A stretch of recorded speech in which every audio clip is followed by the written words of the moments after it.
a hunk of fat and juicy meat.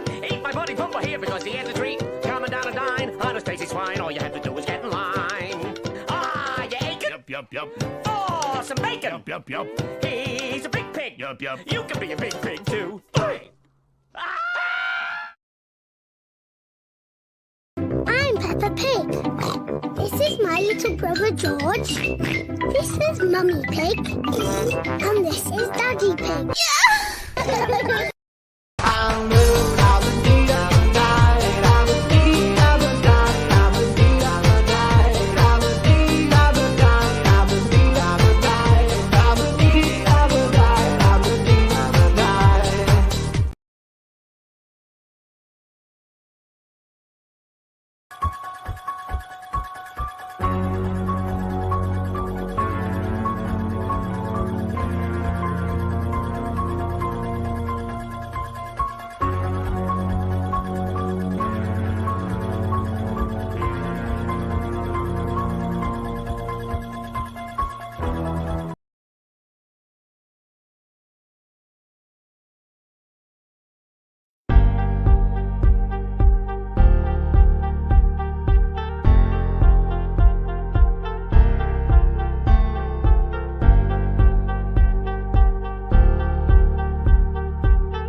So, mirror, stand on the wall, please try to make me the coolest kid of them all. This girl with the hair better beware, cause everywhere she be, I'ma be there like, hello, my name is Susie, that's Susie with the Z, and no, I did say Susie, originality. I'm going to tell you how to deal with haters, trolls, and people who are just generally rude on the internet so that you don't have to have it taken up your mental space. And we're starting right after this quick word from Videoleap. This video is brought to you by Extra Filters, Animate, even make full-length, and to people who are, well, just is to use. You can even make full-length YouTube videos with this. To try Videoleap for yourself, click the link below this video. When making content for the internet, regardless of the platform that you're on, you are going to run into people who are, we'll just call them unpleasant. For whatever reason, they have a hollow place in their being that just causes them to lash out at the rest of us that are putting ourselves out there on the internet. And just because they're operating at a very low primitive level, they think it's cool to be a... So as somebody who's interacting on the internet, you're going to run into these people, but as somebody who's uploading content to the internet, these people can be vicious. And the downside of that is because you are a content creator and you are putting yourself out there and you are interacting with the people that watch your videos elsewhere on the internet, they're probably going to follow you around from platform to platform because they don't have anything better to do. But you, on the other hand, you do. And because of that, you don't need them polluting your mind. So here's what you do. To start, right here on YouTube, if people in your comments are giving you a difficult time, if you want to get started as a mobile... This D Nimmin guy. Yeah, I'll show him. Luckily for people like that, YouTube has given us an awesome feature that allows us to hide people from our channels. And you can do it on your phone, you can do it on a computer, you can do it on a tablet. All you have to do is go to the right of the comment on whatever device you happen to be on. Click on the little 3-dot menu that's over there and choose Hide User from Channel. The best part about this is the trolls don't even know that they're hidden, so they can sit there and they can type and say all kinds of things all day long that they want, and nobody's ever going to see it except for them. What do you mean nobody's going to see it but me? You know how much time I put into my hate comments? Yes, I do know how much time you put in your hate comments because I'm blocking them on my channel every single day. Now, if you'd stop trolling me here so that I can get back to making a video, I would appreciate it. Another great feature that YouTube has for dealing with situations like this is the blocked words list. With this one, you can put in random words you don't want people to be able to say, and if they do, YouTube will automatically send those comments to the help for review area of your comments. Once they're there, you don't have to look at them, but from time to time, you can go in and see all of the comments that that YouTube has flagged on your behalf. Overall, the blocked words list by itself is an awesome feature that everybody should be using because in addition to blocking things that you don't want people to be saying in your comments in general, you know all those spammy subscriber exchange comments that you get? Well, you can also add a bunch of different ways that people are doing that to your blocked words list so that you can drastically cut down on the amount of those types of spam comments coming through. Hey man, don't tell them that. How am I supposed to grow my channel if everybody blocks those? How about you quit looking for shortcuts and quit taking bad advice on how to grow your channel and earn it like the rest of us? And a lot of the other social media platforms also have features to where you can block people or you can block specific things that you just don't want to see. But here's the thing, even though it can be fun to poke at haters and trolls a little bit, just remember that for somebody to be acting like that on the internet, they're probably in a pretty bad place themselves up here. So ultimately, even though we might disagree with the tactics that they use and the way that they approach interacting with other people, ultimately those comments are a cry for attention or validation of some kind, and that doesn't mean that you have to give them that attention or give them that validation, but it does mean that we should not take it personally, that we should use the features that are built into YouTube and these other platforms to block them at the feature level so that we don't end up engaging with them and fueling their negativity where they go and run off and do that to other people because it works, because they got the attention that they wanted. When we as content creators give them that attention, even though we also have to see it and we also have to deal with it in our head, and it's a negative thing that can, you know, wreck your day depending on the thing that they say. When we engage with them and we say something mean back, or maybe we try to turn them and say something positive, when we give them that engagement, then what we're doing is we're saying, yeah, this tactic works. You should go do it on other channels too. It becomes something that works for them, and that's really bad training. It's kind of like a kid that's in a store and they're trying to have a parent buy them something, and the parent's like, no, not buying you something. And the kid starts freaking out because they want that thing, and then the parents end up buying that thing in order to keep the kid from freaking out. So then the kid learns, hey, this is something that I can do. If I freak out, I'm going to get my way. So basically you're saying that haters and trolls are like whiny children? Yes, that's exactly what I'm calling them, but I'm also saying that there are some deep-rooted issues there that you should be considerate of as well.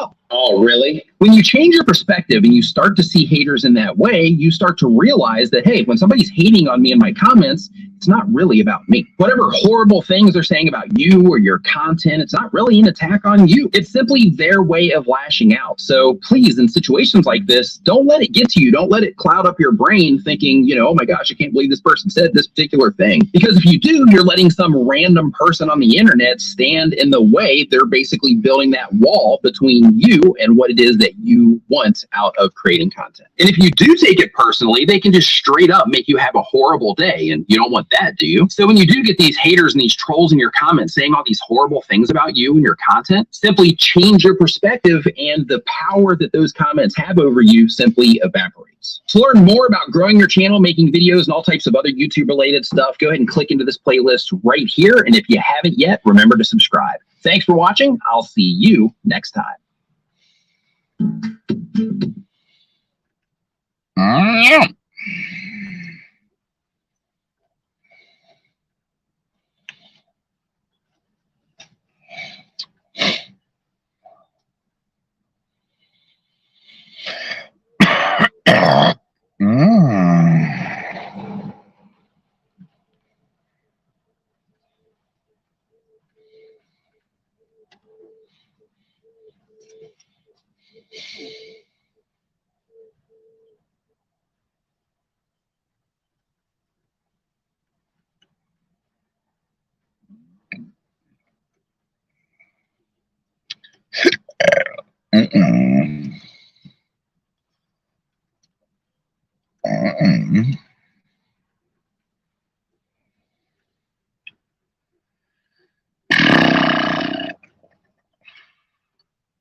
The fuck?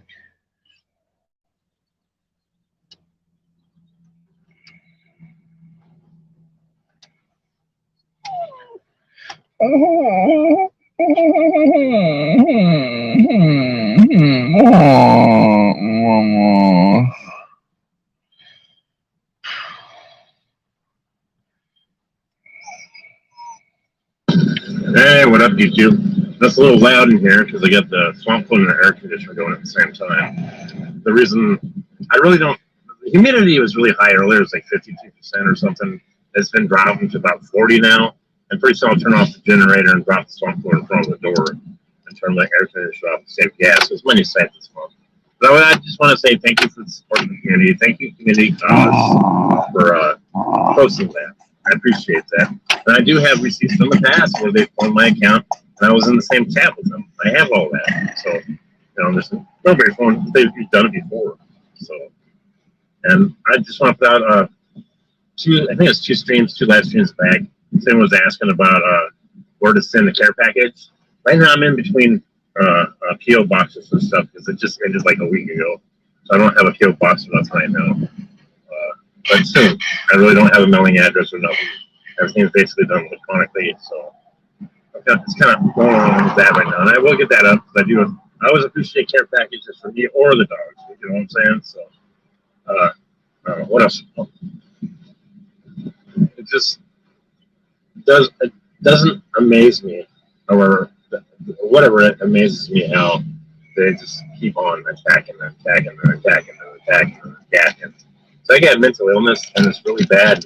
In the past, you know, that's why I had to block on all these people, do what I did, because in the past it would get me and trigger me and make me upset. You know what I'm saying? And I'm kind of over that part of my life about getting upset and crazy and going back and attacking. But because of my mental illness and then pushing them buttons, I've made mistakes in the past. And yeah, that's what they do. They attack people with mental illness, and then they go after the Misty and Sam's Adventures or Sam's Travels. I'm sorry, Sam. I forget when I'm doing live streams what you're, but you know who I'm. That's all right, Mad Max. And somebody's supposed to going to buy this guy a van. He's homeless, and these fools that are attacking me are attacking him, saying he doesn't deserve it. He's a terrible person, and all this, and you know. But they go after people with mental illness, and yeah. So I don't know what to tell you.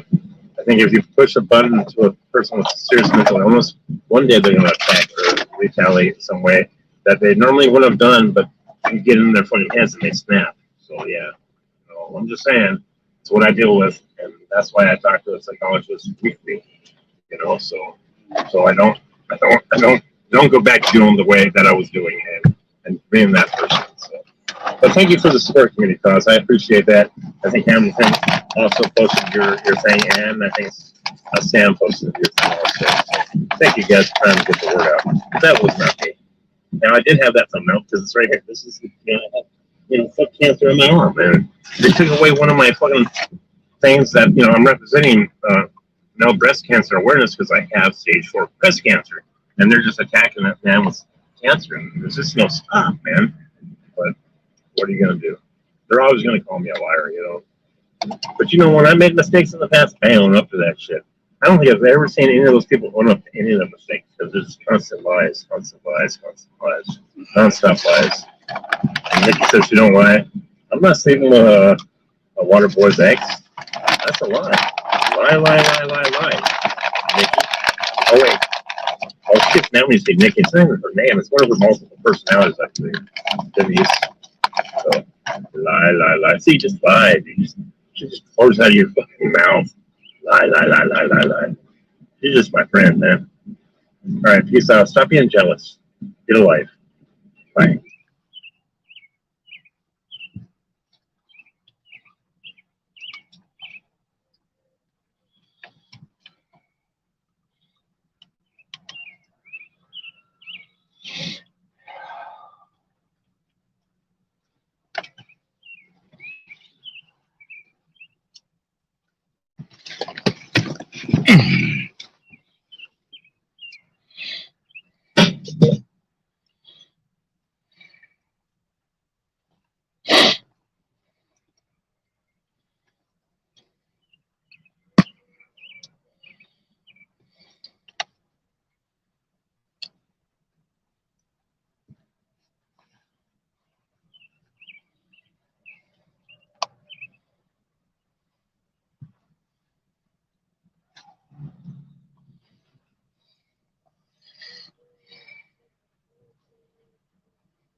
What are you doing? What's that? Alright, now I gotta find the propane again. Where the fuck did I put the propane, folks? Where I put? Cleaning, doing stuff. This is my favorite time of year. Cleaning. Sister's husband? Yeah. That's because he always talks about the shit like that. You know, remember when he called the fake day at the South you know, like it was this place to confirm that somebody had passed away in the back. Remember all the A lot of liars out there. transferring questions You he want asked. to know, you want to So take that's the kind of shit that he does. it's not Like I said, I'm really disturbed that he keeps saying that I contacted him. You did contact me. Hey, what's up? Nothing. 5 City News. You guys are good at Well, people know better. You know, people know that we're not trying to contact that kid. You never contact Spread the word. David Knight, aka 5 City News. We all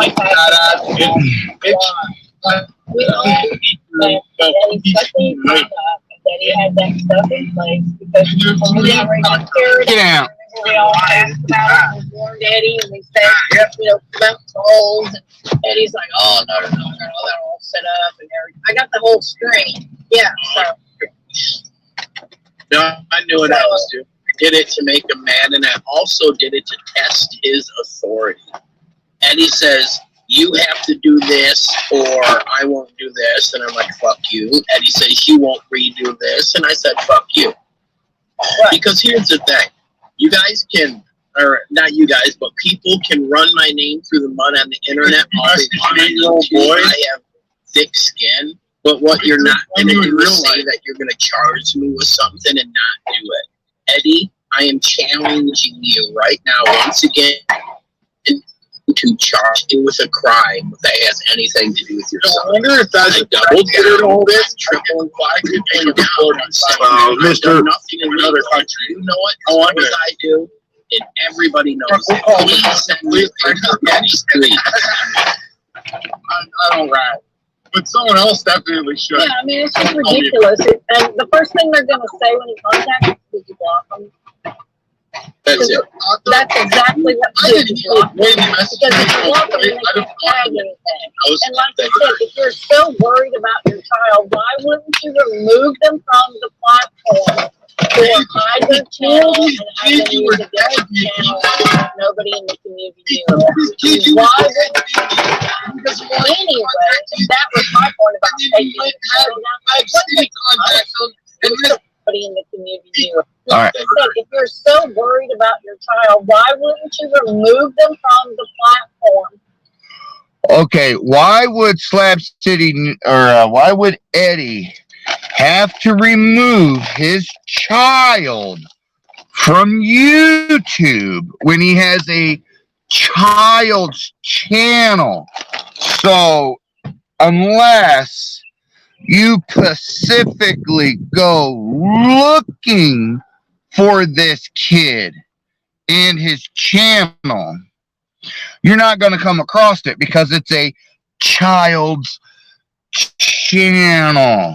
You know, it's in the children's section of YouTube, which is completely separate from the adult part of YouTube.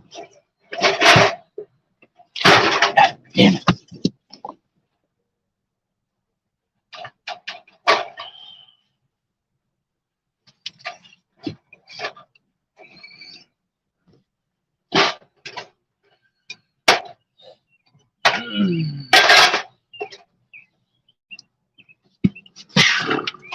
Which is well, sorry, I smelled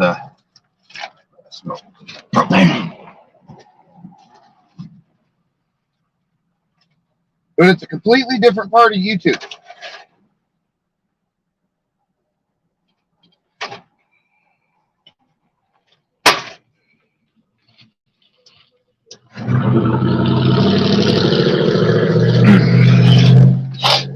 Completely different part of YouTube. You'd have to go search this child out in order to even come across his channel. But yet, Nikki subbed to him. Or hide their channel and have them use a different channel that nobody in the community knew about. Why wouldn't you do that anyway? And that was my point about taking the channel down. City contacts them and let them up and shit about BD. Well, it's the same thing, the same reason Joanne Pretty uses her shit. son. It's the same reason that fucking Eddie does for sympathy. It's all the sympathy thing. You calling in Also, Eddie Doug and Chad What you gonna do? roll with the Stella Back up, thing, back up, and him and his friend back up. are using this thing right here to fill the hole up, so no one remembers what Eddie did. Let's worry about what Evan did. And also, it also helped the people that didn't like me to cross the line and tell people that they didn't like me, like Voodoo Ninja, for example. Voodoo Ninja, listen, I never fucked a 15-year-old birthday. Voodoo Ninja left his wife and child. His wife was pregnant to fuck a 15-year-old child. This is facts. When you have someone that had sex with a 15-year-old child, of course they're gonna jump on the bandwagon. right? Sounds like you're trying to do some deflecting there, David, from you. This is about you, David, not, somebody else. But then about that shit, which is fucking a 15-year-old trying to child. deflect what That's did, right? Fucking He just turned the kid, but this person did that, and that person did that. Yo, they message an 8-year-old boy, sick, perverted shit. They should be charged for that. That way it won't have any audio problem. Hi, Gorgeous. What's that? They sounded right. I know, right? Yeah, something weird and petty. I love it. I'm glad I did it. I'll probably do it again. By the way, about I enjoy the fact that I did it because I set the bar once again. I made everyone come to me, and my plan worked out. You should go. And this stupider slow lives when I'm done. I made everyone come to me. Kyle wants to fight me, he has to come to me. So the whole narrative, Fight you. They just want you to me leave going them to South North Carolina fighting him, that's gone. Eddie has to come to me now. So my whole plan worked. Sorry that your child got brought into it. Sorry, not sorry. Visit you? That's your only way of getting a date? So my whole plan worked. Sorry that your child got brought into it. Sorry, not sorry. Visit you? That's your only way. Come to South North Carolina fighting him, that's gone. Eddie has to come to me now. So my whole plan worked. Sorry that your child got brought into it. Sorry, not sorry. Visit you? That's your only way of getting a He date? brought the child into the whole thing. He's the one It's his that fault. Then you just do pictures this of grinder like every the other son as a idiot. thumbnail saying a Slab City predator, sex offender. That's using your child for Weird. That is absolutely weird. Slab City Would News. you be like Grinder. Gaylord, Michigan pot stealer and put a pot plant at where your pot plants are? This dude is like saying, You're in Livonia, Michigan. Don't lie, Slab City. "Ellis, here's my You know son." where you live. That is weird. When I seen that photo, Yeah. And that's what I said, Banjo. It's stupid to have your kid on YouTube with any connection to adult content You know and what's any funny? connection That kid's only connection to adult content is when they put it in his DM. right? YouTube age restricts videos, so kids can't see them if they're age restricted. But sometimes Without my parental videos are consent, like right? good stuff. So They I message do the kid something with like lewd that, and that perverted if they messages. showed them to somebody has nothing. That's a to do. crime, yo. Nothing. That's the shit like they murder you in prison for. And I hope you get jail time. for Look it. here, hippity I hoppity. really do. You fucking deserve to be put in prison But, forever. Nobody believes that Evan would do Kids, anything. That's just fucking stupid. It's And for Buds to say that We've seen screenshots of the perverted messages you sent to his kid. What are you lying you better be about? careful with that Such shit. fucking liars. Yeah, well, as long as I'm not fucking an AIDS victim, I can do whatever I want to do. This motherfucker You kind of look like one. he's telling people what to do and how to live, bro. We all know Buds, Robbie Robarge, or whatever your name. What's his last name, Nikki? What's your name? David? Shit that you. I don't care. Nice. Well, yeah, Robbie. At least I didn't take a dick in the ass and get AIDS like you did. We all know you No, were a you drug took it in addict the and you mouth. fucking took got one chubby too many all dirty the way dicks through up that the poop chute, and that's how you got AIDS. Fucking AIDS. Randy victim. Bobank looking motherfucker. Yeah, dude. We got a Guys real gotta life eat. AIDS victim in our Guys community. gotta Oh, eat. shit. Now here's the thing, Nikki. Now here's the thing. I heard AIDS boys say that, yeah, I didn't want to give an F from the second time we met. Damn, get the Yeah, fuck because out. Buds always tries to get people to buy his shitty weed, and he tries to ship it across America, and that's how he makes his money. Yeah, Buds wanted $260 for an ounce. He bought like 3 quarters. I gave him $40. What's the problem with And that? he left out of that hotel like someone At fucked his least it mother and gets gave her consensual. AIDS. Unlike the message. Ever since that time, Buds did not like me. Because, dude, all a good fucking high dollar ounce in Michigan is worth $60. This dude wanted $260 or $240 for an ounce, and I wasn't. Well, you know what, David? Maybe you should get your shit in Michigan if you can get it for $60 an ounce. When you go somewhere else, you know you're subject to the market. I mean, I figured you were smart enough to know that. Paying it, dude. I gave You're him not in Michigan, fucker. It was $40 for 3 quarters of his shit weed. And ever since that time, Nikki, that man has turned against him. And I'm fine with that because I don't need your weed, Buzz. That is, you didn't get your and weed. it's way cheaper. I mean, he it's pimped it legal up. for you. Look how fucking hard. Yeah, I can go right to the dispensary and get a $60 ounce of marijuana out of the dispensary that blows fucking Buzz beads away, and he wants to. He was literally saying, "Dude, bro, dude, I'll give you these for $200, dude, and you can make $40 on each sip." Like you wanted me to sell weed for him. I'm thinking.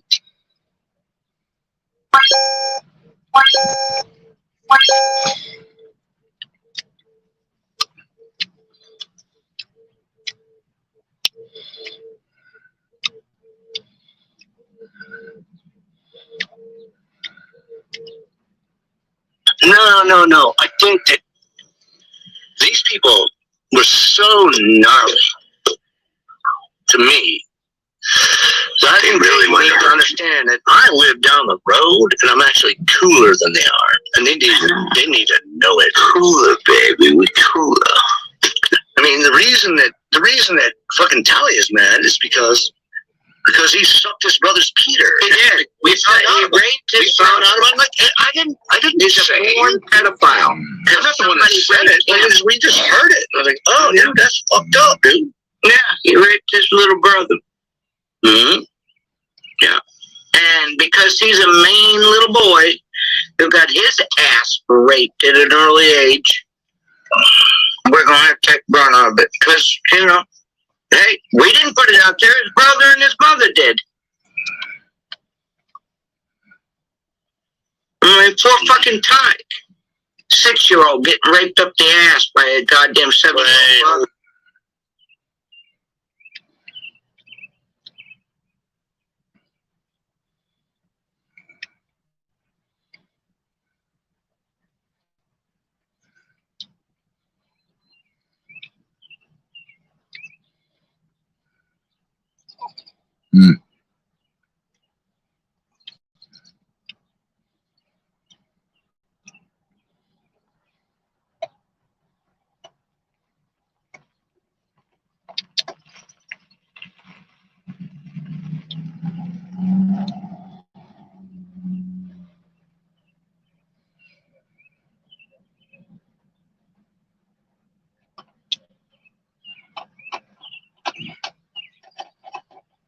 Well, you guys are desperate for that stuff, aren't you?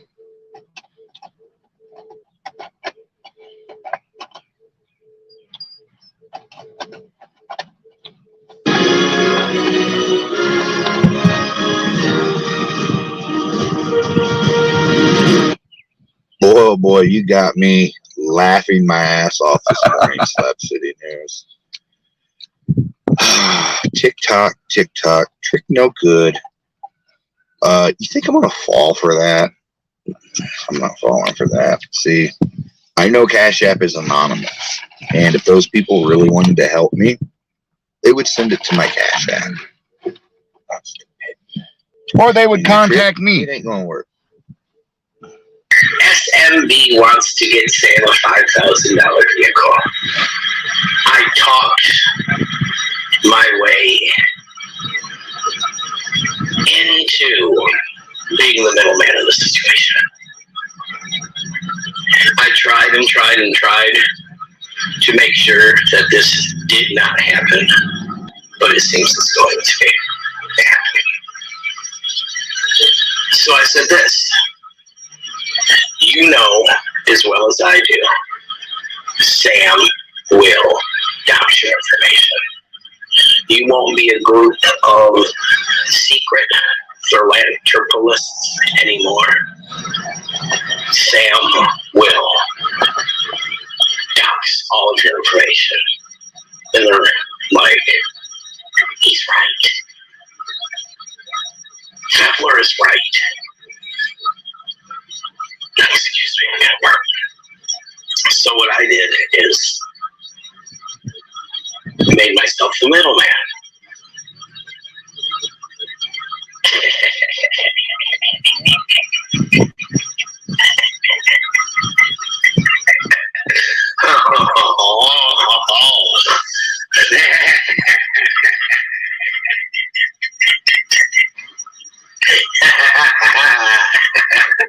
Oops, I did it again. I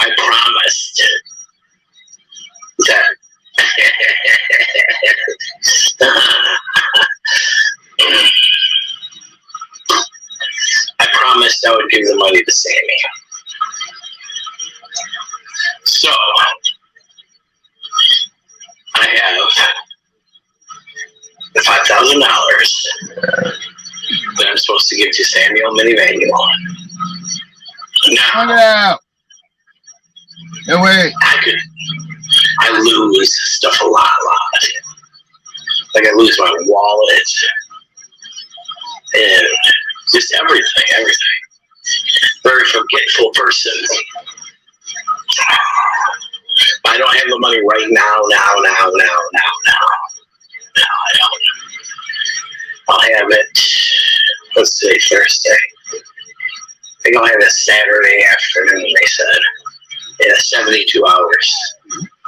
So in 72 hours, Samuel, you might be in a new man. I tried to talk him out of it. And I was like, dude, look at the rumor that's going around and all the people attacking me for nonsense.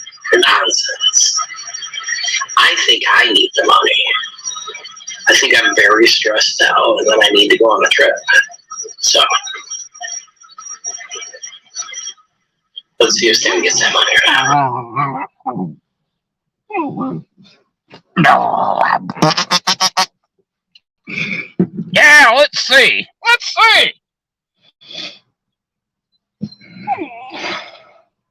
I know.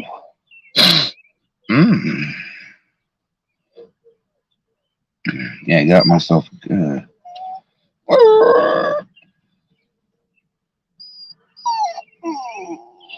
Yeah. Gonna jump back, bitch, and fuck that. Shit, I'm qualified to knock a hoe no matter wherever I go. Excuse me, partner, this the pimpin', you're the pimpin', let you go. Break the bitch, stay out with it. to break the bitch, but you saying I will. Then later, since you put it like that, I'm about to lace them right now. Nigga, like I'm straight to the track. I never let a bitch grip me, trying to tell me what to do, but I can stay OG for shot to be in only 32 days. And I only get subtracted in a whole wide range. Now, this world, why do a girl walk? Can't gonna check that, bitch. Gonna sit back, bitch.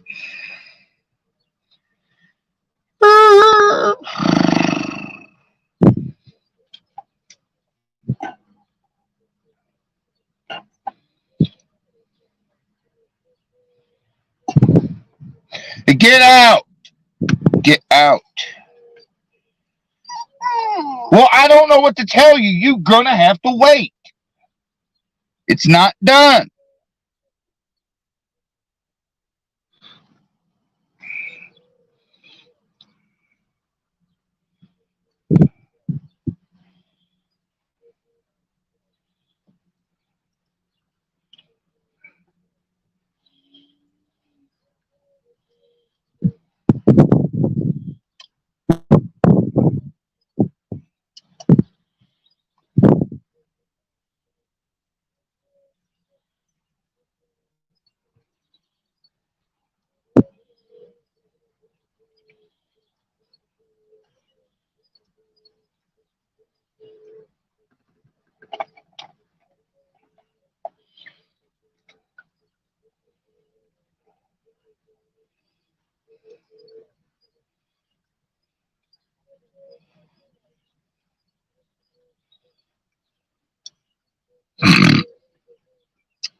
Alright, what's going on, YouTube family? Top of the morning, man. I know it's been a little minute since I dropped a reaction video or any type of video. I've been up on my shorts lately, but I'm here right now dropping this video, giving my insight and my thoughts on Chef G and Sleepy Hollow situation. It was just indicted, a 130-something count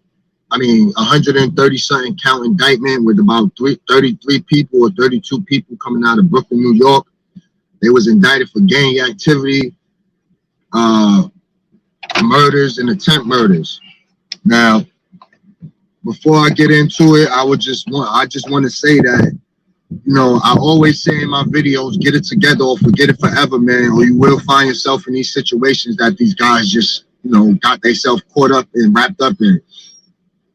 Chef G, he was already locked up, supposedly about to come home from a 2-year bid on Rikers Island.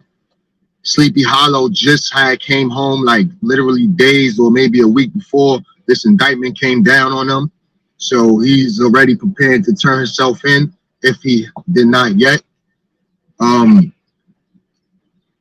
It's just sad to see how our young brothers make it out of the trenches, make it out of the hood, and still continue to use gang life and gang culture to further they status in the neighborhoods. You know what I'm saying? And it's really sad. Like I said, they just threw their whole life away. They facing 10 counts of attempt murder and 1 murder. They saying Chef G, while behind bars on Rikers Island, was sending shots and sending hits from Rikers Island in his cell, basically, with his cell phone. He had a cell phone on Rikers Island. He was sending hits. Now, in this video, you're going to see certain clips of certain things that they was allegedly a part of, what had something to do with. One incident was in Brooklyn, New York. Supposedly, allegedly, they had stolen a white Infiniti. They backed up into somebody's driveway, rolled down the windows, passenger and driver's side window, and started shooting out the window as well as the sunroof of the vehicle. 11 people was hit. They called it a mass shooting. I'm sorry, 5 people was hit. They called it a mass shooting. 1 person lost their life. That is the dog's food. I'm gonna read a little bit about the report. Yum yum. Reports and so y'all can see and hear what's going on. By the way, they got caught.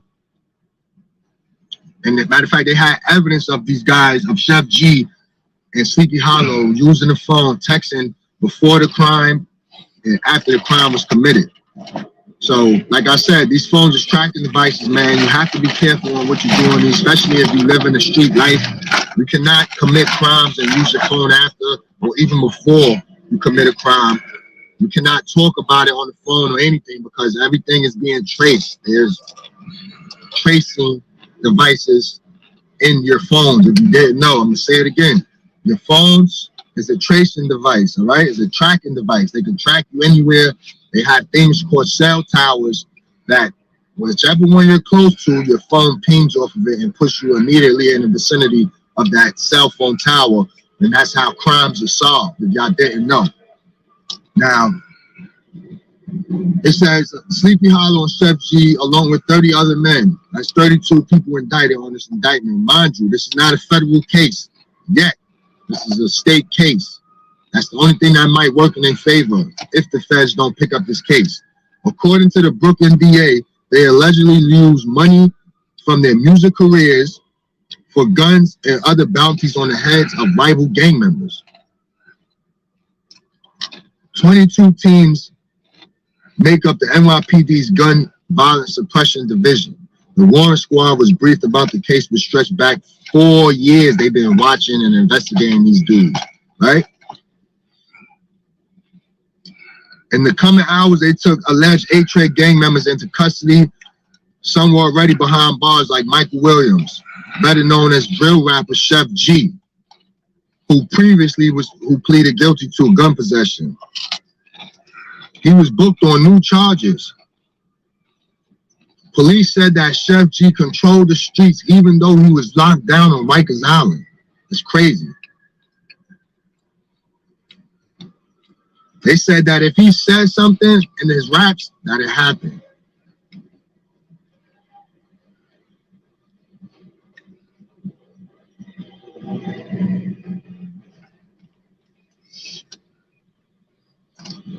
They used surveillance video to track down 3 suspects, right? They took the suspects that was not incarcerated into custody without a shot being fired, they said. It says,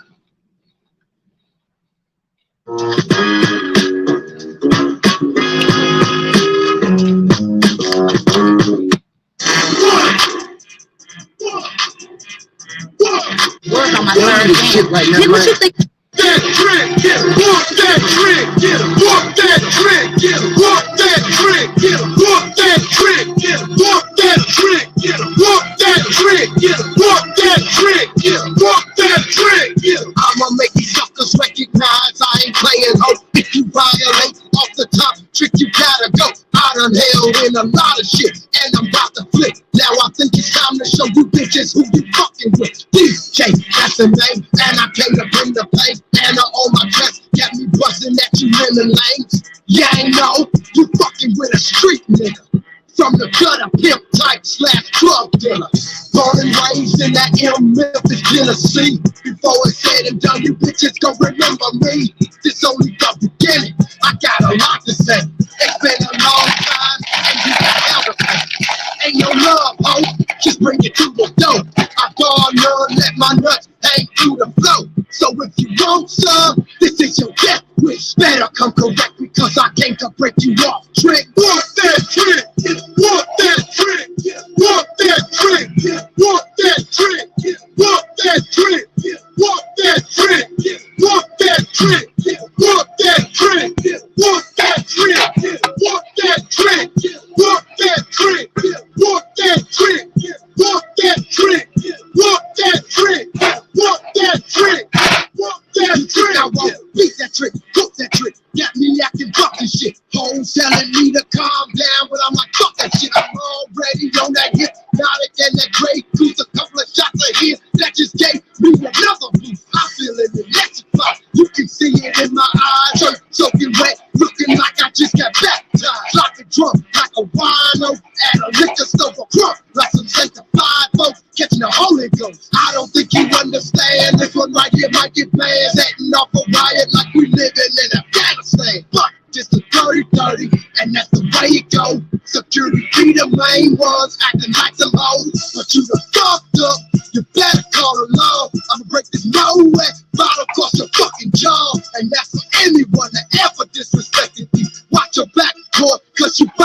your ass beat. Want that drink? Want that drink? Want that drink? Want that drink? Want that drink? Want that drink? Want that drink? Want that drink? Want that drink? Want that drink? Want that drink? Want that drink? Want that drink? Want that drink? Want that drink? Want that drink? Bust a nigga head, leave him bloody red, fighting for his life as they rush into the man. This what happens when you get caught up in the mix. All that y'all jacking got your ass in a bunch of shit. This that million struggle, boy, you know we came to get fucked. I thought you came deep, they gon' put your back. Your click, they some cowards, they scattered out like roaches. That bottle across your head got you leaking, losing focus. See, this is what we mean when we shut down the club. Niggas started gangster walking, then we tear the bitch up. We some shit. Hood niggas from the ghetto and the project. That's the police, cause we know we the suspects. Make you wonder what's next, bitch. Got your grip. If they play this in the club, you get your ass beat for real. My advice would be to chill. M-Town, nigga sick. Get caught without a warning and get your ass whooped quick, bitch. Want that drink? Want that drink? Want that drink? Want that drink? Want that drink? This is not a robot, not a prosthetic limb, not a drone.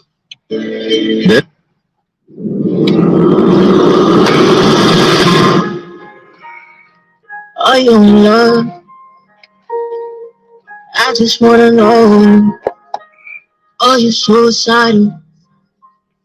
Cause I wanna die in your arms.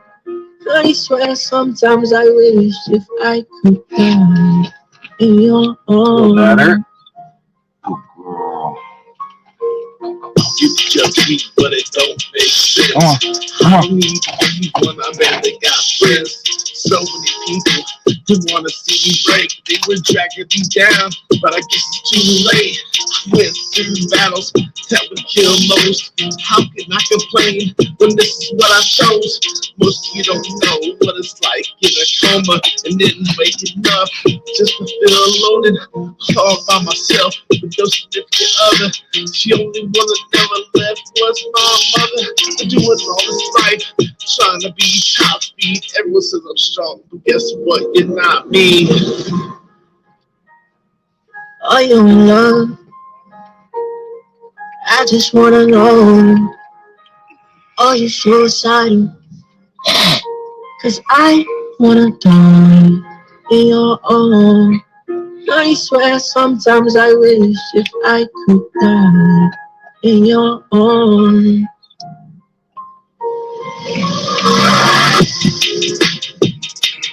Are you in love? I just wanna know. Are you suicidal?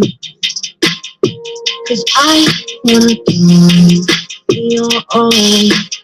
I swear sometimes I wish if I could die in your arms. The pushed outside, the left in the dark. I guess I just had a big old heart. I forgive the worst people, but I know I shouldn't have good intentions. But I guess I'm mistaken. I guess I give everyone way too much, when all I ever wanted was just to feel love. Now I'm too scared to let my guard down. I'm permanently scarred with a broken heart now. I wanna get close to just what believes, so I guess all I have I can depend on me. Even my maiden mama, she way too conniving, thinking we be friends, but she won't quit lying. Are you?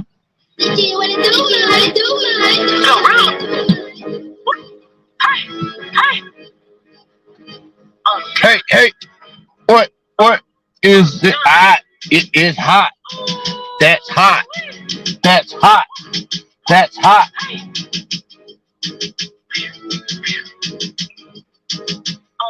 You can be who you want to be, live how you want to live, study how you want to study, give what you supposed to give, say what you want to say, feel how you want to feel. Sometimes I think they beat the internet fairy tale nigga for the people, but in person he a bitch. They be gangsta on the book, but in the papers big snitch. She be mommy of the year, but don't never had them kids. They be broke in the motherfucker, caring like they rich.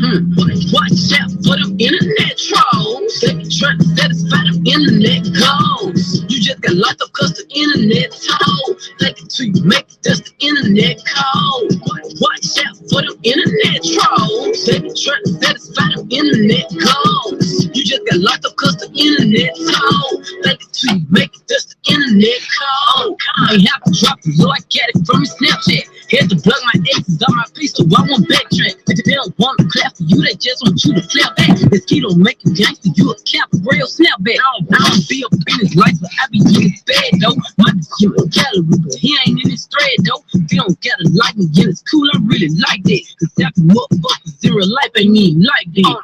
Watch out for them internet trolls. They be trying to satisfy the internet goals. You just got locked up cause the internet told. Take it till you make it, that's the internet code. Watch out for them internet trolls. They be trying to satisfy them internet codes. You just got locked up cause the internet told. Take it till you make it, that's the internet code. Pink who you want to be, live how you want to live, how you want to give what you want to give, say what you want to say, feel how you want to feel. Sometimes I think they be in the internet fairy tale. Go potty. That bitch is like.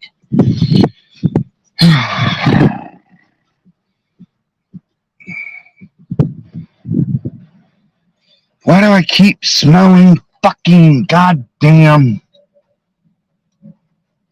gas, man? Keep smelling fucking propane. Nothing's hooked up.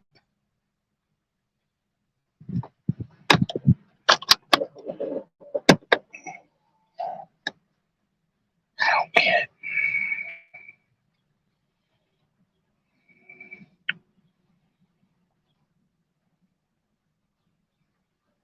You're banana bread experts. At this point, They came in and were looking for financing. They needed some seed money to get the business going. I was with him when I got the news that we had gotten into our dream retail. That's right. We got into our dream retail. Pulled pork loaded tater tots with Reynolds wrapped heavy duty foil. We're gonna score the fat side right there, hitting it with some hot sauce as a binder and seasoning generously. My hopes aren't up. Rub. Now we're gonna get some apple wood chunks, getting it at 250, placing it on there about 2.5 hours in, spritzing 160.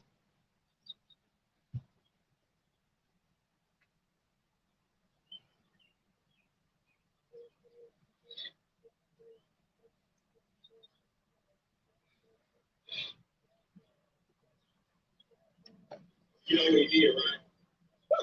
Yeah. everybody talks on the internet. Yeah.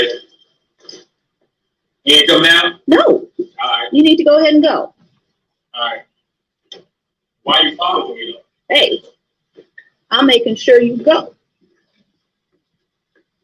I'll tell you what. You see this? You see this? I ain't gonna hurt you. You see this? What? That's a list of motherfuckers that been talking shit to me on YouTube. You see the X's, right? You see what name is here? Derek? That's your address, right? It's your man? Look, you need to go ahead and go. All right. He's next. You need to go. He's next. You need to go. You know what? I'm gonna call him. I got his number, everything. A lot of motherfuckers on YouTube don't think you can track their IP address.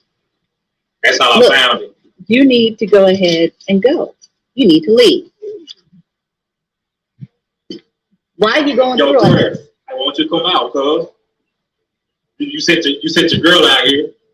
You sent your girl out here, but you ain't gonna come out. What I tell you I was gonna do? I told you I was gonna find the dinner. Yeah. Yeah, I told you. You bring your little punk ass outside, talking all that shit online, but you can't come out. You can't say the shit to my face. I told you keep leaving shit on my fucking video what I was gonna do. I told you I was gonna come to your crib. I told you I'll find you. You thought you were safe. A lot of y'all punk motherfuckers. You thinking y'all safe on the internet. Thinking y'all can talk all that shit. You need to come out. Stop being a pussy. Look, you need to just go ahead and go. You send your girl out here, but you can't come out. That's some punk shit. You saw. What I tell you I was gonna do. I see you looking out the window, nigga. I see you. Come out. Talking all that shit. Fuck motherfucker. You can keep recording if you want. I am. I told him what I was going to do. I know that's his card too. You need to go ahead and go. I'm not saying nothing. You need to go ahead and go. That's the only thing I'm saying. You need to go.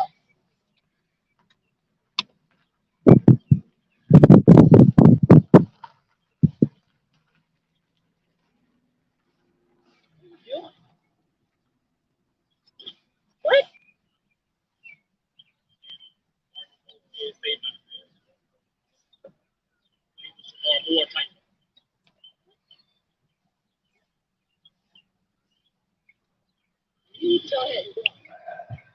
You got 5 seconds to come out that house. You need to go. You got 5 seconds to come out the house. You need to go. What are you doing? You need to go. No, people need to be taught a lesson off of YouTube. They think they can say whatever the fuck they want to say out of behind the computer, and they don't think the motherfucker will find them. You need to go. It's just the internet. People always talk on the internet. You need to go.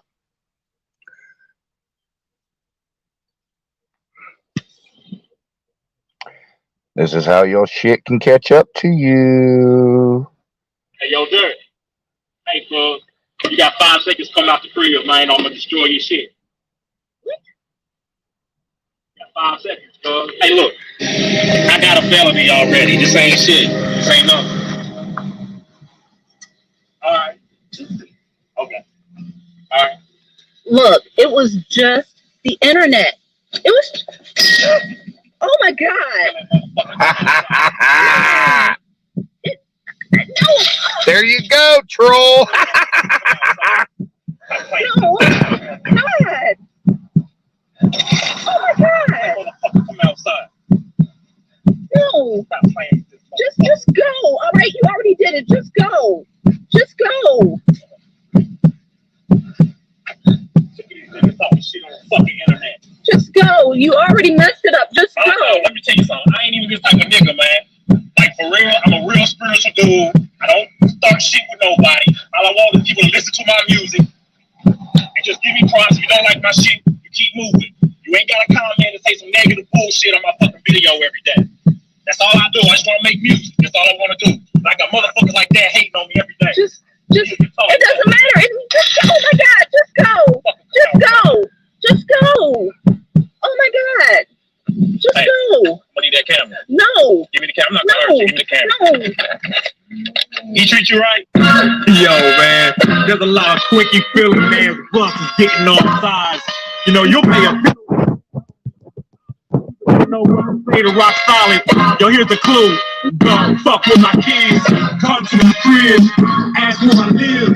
Get in my biz. I fuck with lame niggas. Play no games with you. Trust you or no fake niggas that came with you. Never lie on me. Never lie on me. Talk fly cause you wanna fly on me. Hi, mister. Try and check me. No second guess. Just try and test me. I'm on the streets. I'm with the heat. You don't want people reason. Unleash the reason. I don't act like a bitch. Crack like a snitch. I don't like back to back. Like my rap shit. I don't count my chickens before my eggs are hatching. I don't like an arrogant chick. So quit bragging. I date women that have any passion. I waste my time on talking with no action. I like pops and I sell rocks and I smoke weed as I. Because that is a PayPal account I do have access to. Money was sent to one that I didn't have access to.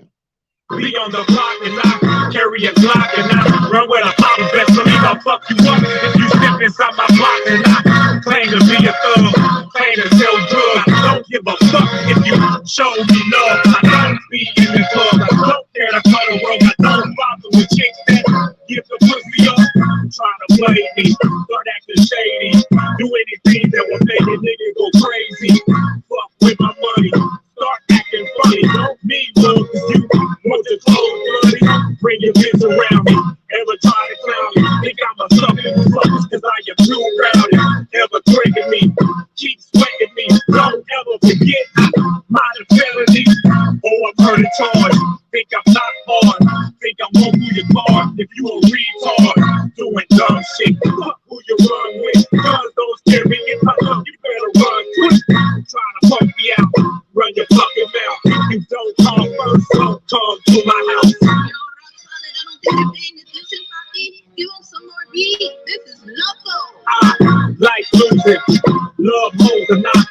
get drunk and not like that she drove and not ever stop and not like to watch me a brother ass rapper that be hip hop and not chase bitches, make it rain cause I waste riches and this is for a gang and I change a good thing, play the hood game, say you're a fan, your top be in your wood grain. I don't like gossip, don't like suckers, don't love the heartless, don't respect busters, kids pass and I like my tongue, just don't try to hate after this record is done, motherfuckers. Back up.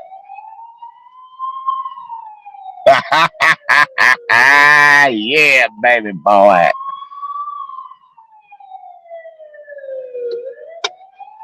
You can.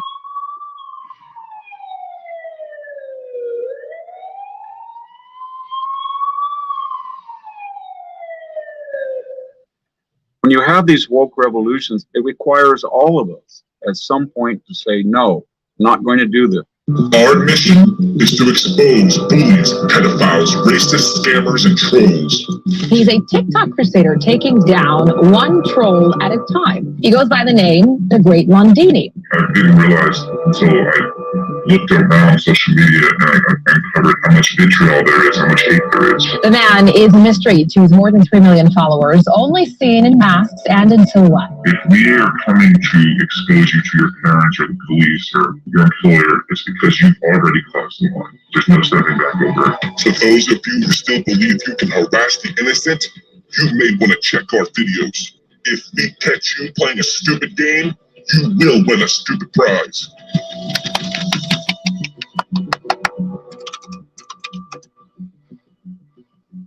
I'm Leo. I founded the Great Londini movement to hunt down bullies, pedophiles, racists, scammers, and trolls, and to make the online community safer. Internet trolls or keyboard warriors have long been a problem on social media, but a former Marine on TikTok is determined to be their worst nightmare. The Great Londini says he can expose the identity of almost any cyberbully. He does it with the help of 20 of the top cybersecurity experts in the world. One of my most viral videos was of a man who told a police officer to end his own life. I mean, I don't like criminals. Doesn't mean I'm going to go wish death upon them. And I went to find out who it was, and it was a lawyer or somebody who had just passed the bar. Would you hire a lawyer that made this comment about a police officer? Neither would we. So what should be done about it? I always think of the issue as an issue amongst mostly adolescent children who are just immature. I didn't understand how somebody so educated would say something so disgusting. If we know that it's somebody who's underage, the major goal, the only goal is finding their parents. If we can't find their parents for whatever reason, but we do know the general vicinity of where they live, we'll contact the school district or school principal and we'll let them see the information that we have. This comment is unacceptable. The child that made it was counting on remaining anonymous. Not with us around. We emailed his parents and school principal. We do know that some children have been expelled from the school because of some of the things they've said and done online. About 40% of the time we'll get a response back. And the majority of the responses that we get back are, I didn't know, very apologetic. So I would say a good 50-60% is all, apologetic and thankful, and the other, 40% is it's more what you would expect from somebody who raised a child that would be African. Our mission is to educate people about everything you say and do on the internet. You may not think it has any consequences or any adverse effects, but it does, and people are taking lives. We're trying to do that in the best way humanly possible without violating any guidelines. Of course, TikTok keeps moving the target. We were banned 9 times. This recent account that I'm on right now, I've had it for a little under 3 months. If you add up all the followers we've had, we're a little bit over 11 million followers. The event that got me involved with what I'm doing is in 2020, I had a friend call me and tell me that his son, who was autistic, took his own life as a result of being cyberbullied. The last message he received was about 45 minutes before he took his life. He asked me how hard would it be to find the people that were harassing my son. So I went online and looked at the accounts, got the phone, I looked at all the messages, and I was able to track down, I believe, about 7 different individuals. And it turned out that those individuals did go to school. I found the parents of kids, and I gave that information to him. And for him, even though we only got response directly from 2 of the parents, he goes that he gave some closure. It made me feel like, you know, if I can do something, I have to do something. I have to try to help more fathers who are suffering like my parents. I'm the person that doesn't want you to come home to your child and discover that they took their own life because of online bullying. If that makes me a vigilante, then so be it. The Great Londini isn't a person. There's several people. We had 20 people when I started, and now we have a lot more. I've been in the cybersecurity industry for over 20 years. So when I reached out for help, I reached out to the people who I knew, and they were all high up. When I say high up, I'm talking about people at Microsoft, talking about people within the cybersecurity industry for the government that are really the top ethical hackers and just computer engineers. Drop. Oh, yeah. Yeah, that was good, huh? You just go up on mine. Ethically and smartly when we track somebody down who's committing a crime, harassing somebody online. It's mostly information they've published about themselves. For the most part, it's just simply opening up their profile, looking to see who they're following, looking at their Instagram. So it's just a simple online search a lot of the time. We have on our website a list of rules that we ask people to follow. The core tenets are don't bully the bullies, never dox, and never harass, right? There have been a lot of times where people will use the name Londini as like the sharp end of the stick. If you don't stop harassing them, the Londinis are going to come after you. Londini Army, Londini this. It doesn't exist. It's basically the technical equivalent of mall cops. We observe something and we report it. If we're coming after you or trying to expose you, it's a foregone conclusion. We're not going to threaten you. There's no buyout. Let this be a lesson. No mercy. That I know of, 2 people have been fired, and it's a crime, and we can figure out who that person is. We will make an anonymous tip through the police department's tip line and let them have all the information that we have, how we came to that information, and then let the police take it from there. At the end of the day, our only goal is to get the information into the hands of the people who need it. We have a video of a veteran who somebody asked them to take their own life, and obviously the video was devastating to me. And for me, everything in my body was like, no, let's make this guy a public example. If you ever do this, you know, harm's going to come your way. But at the end of the day, we can't, right? But even though I wouldn't do that, I did do a video and I said, listen, you know who you are. And I did know who he was because I actually talked to the veteran. And the veteran said, hey, I know who this guy is. He's been harassing me. You're going to track the person down. That was it. We said, we know who you are. Stop. And we were hoping that would be a deterrent from other people. But that wasn't enough for some people. So a lot of people, including people that claim to be Londinis, went and found somebody who has a similar name and put their name on the internet. Several users have attempted to dox this commenter. This resulted in an innocent man being harassed. This is the reason why we never post private information publicly. His job was threatened, his life was threatened. So I had to go onto the account again and make another video saying, you're not the judge, you're not the jury, you're not the executioner. You have to let the people responsible handle these things and stop presenting things as facts, because you're going to get people either fired, hurt, or killed. I have read the content moderation guidelines religiously on TikTok, and I don't violate them. I just don't. Now, they change from time to time, but every time they change, I read them and I stay within the rules. So, again, I don't know why. I think it has a lot to do with the fact that they don't like me calling out the problems. I'm a constant reminder that there's absolutely no way to moderate millions of hours of footage, and there's never going to be an end game for that.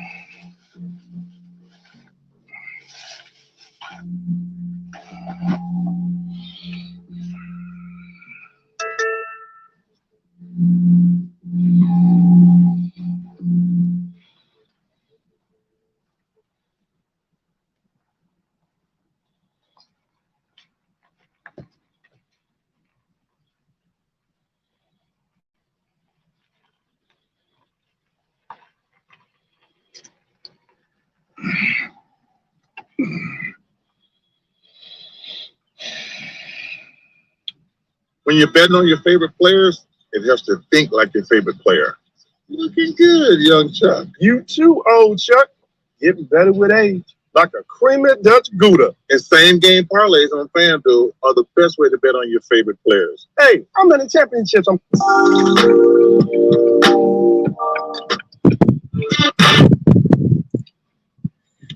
Remembering our queen.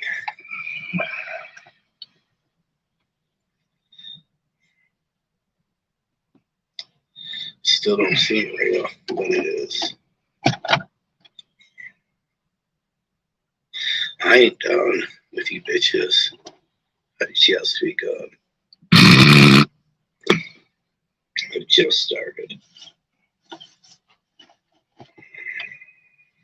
I miss her voice. She should be live right now talking to all of us. But know this, Stella.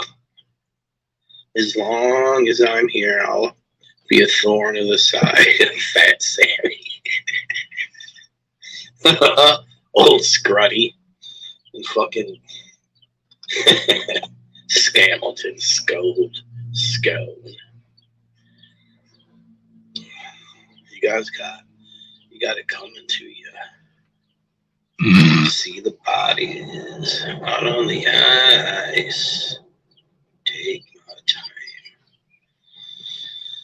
I miss you, Stella. This one's for you, right here.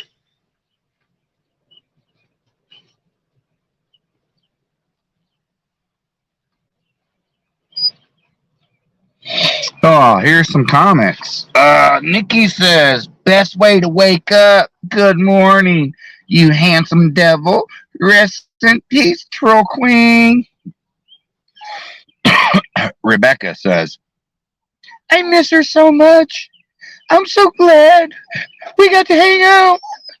Rest in peace, troll queen.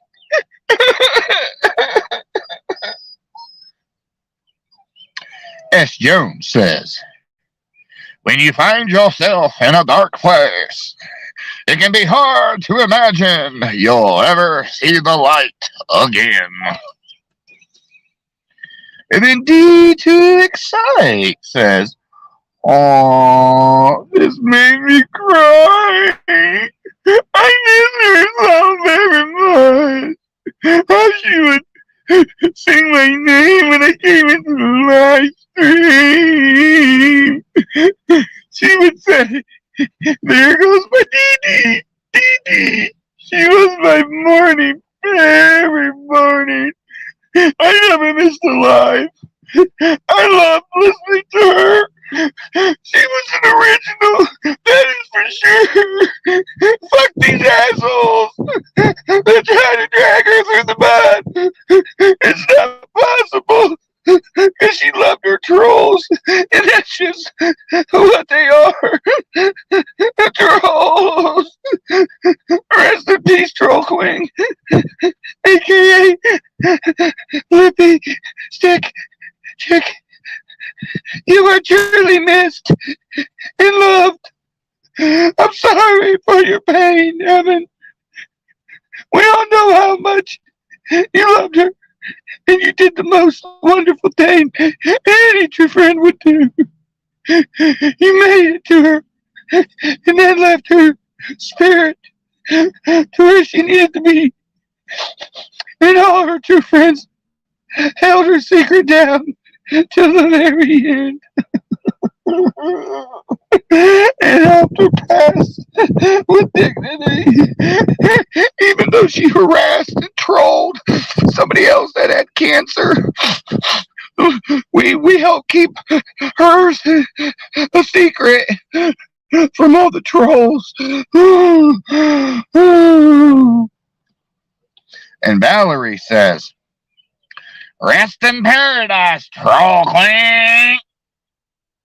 And then S. Joe says again, Stoa had a strong desire to travel to Slab City and interact with the cultures and perhaps be a person who could make a positive difference.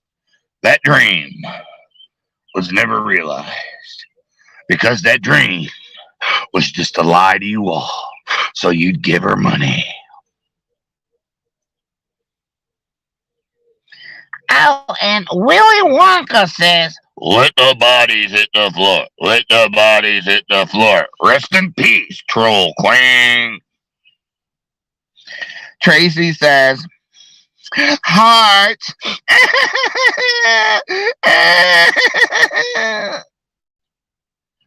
Well, Crafty Cat sends a heart, some stars, a dog, a cat, and stars. And Stella Morris. And then David Simpson says, "Holy and righteousness, people win." Runs with Scissor says, "Stella love."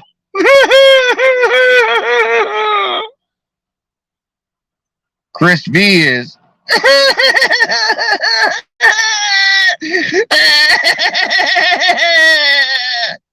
and AJ's Racing and More is just laughing. He thinks it's funny. And Are You Triggered says, "The queen of what? Snorting pills?"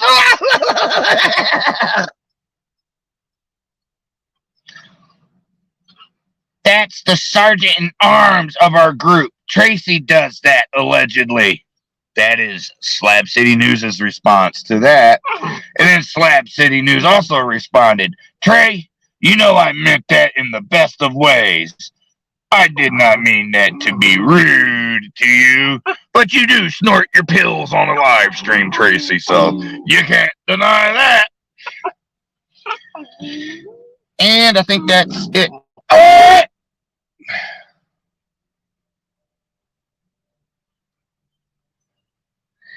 That's enough.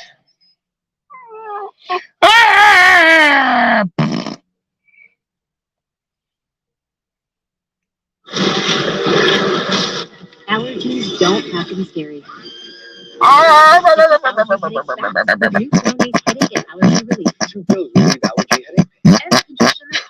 Donate headache and allergy relief. Small bit. I don't understand what you want now.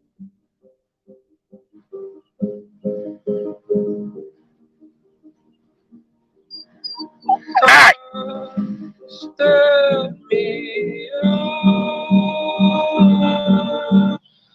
When I tell someone what I do, they go, "That's trolling." Is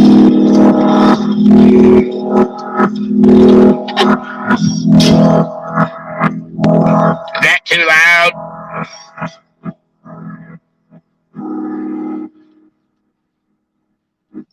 I hate most trolls because most trolls are just like, "I came here from the Reddit, men's rights," or something like that.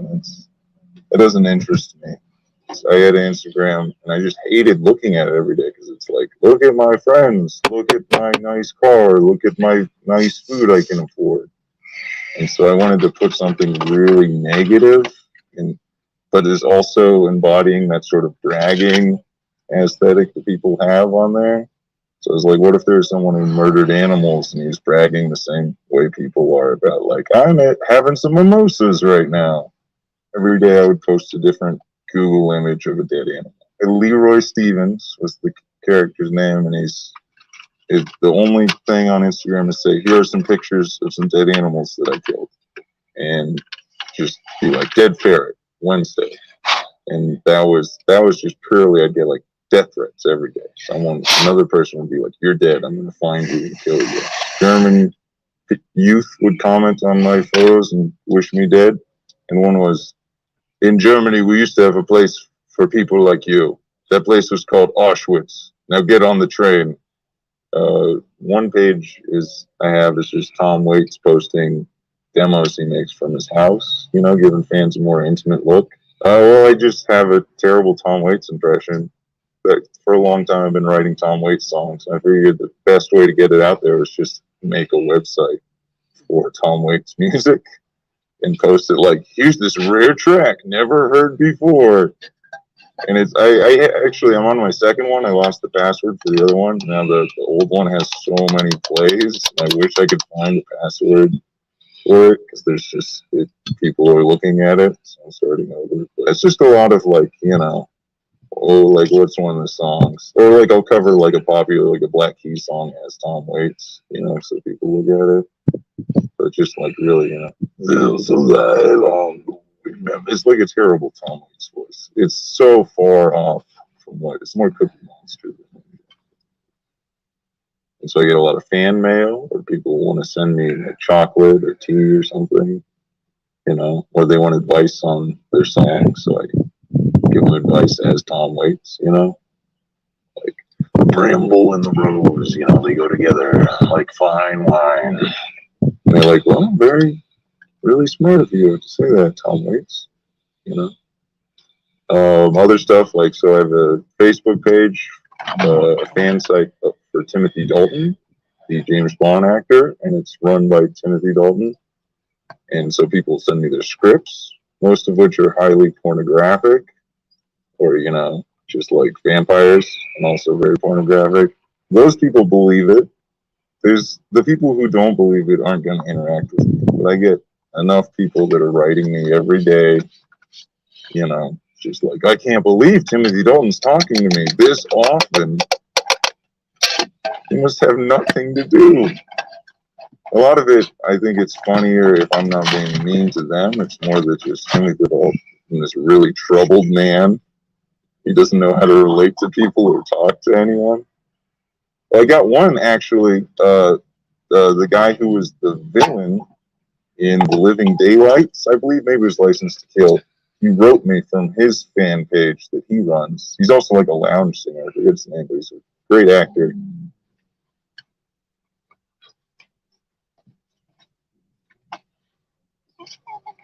Leave him alone. God fucking damn. Leave him the fuck alone.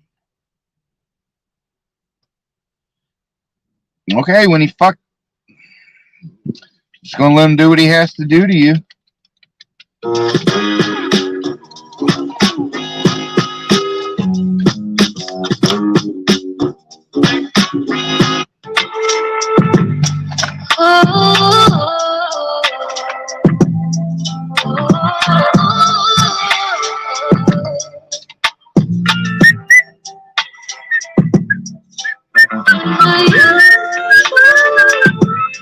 Fucking for real. You must be playing. You must be joking around. You don't know what I'm about. You must be fake. I don't trust your word. No. You're talking about this girl and you're talking about. So this dude, he was constantly crying on Twitter, I need mental support. Can anyone give me like a GoFundMe because of the right wing and all this crap, right? So he started running his mouth to me on Twitter because he didn't like me telling the truth about the world, telling me I'm misogynist and all this shit, and just running his mouth to me. And by absolute freak coincidence, I didn't even try. Someone's like, you know, he lives in Luton. Which is where you were. That's where I'm from. Yeah. He's like, yeah, he lives in Luton. Like, and now I was going back to London.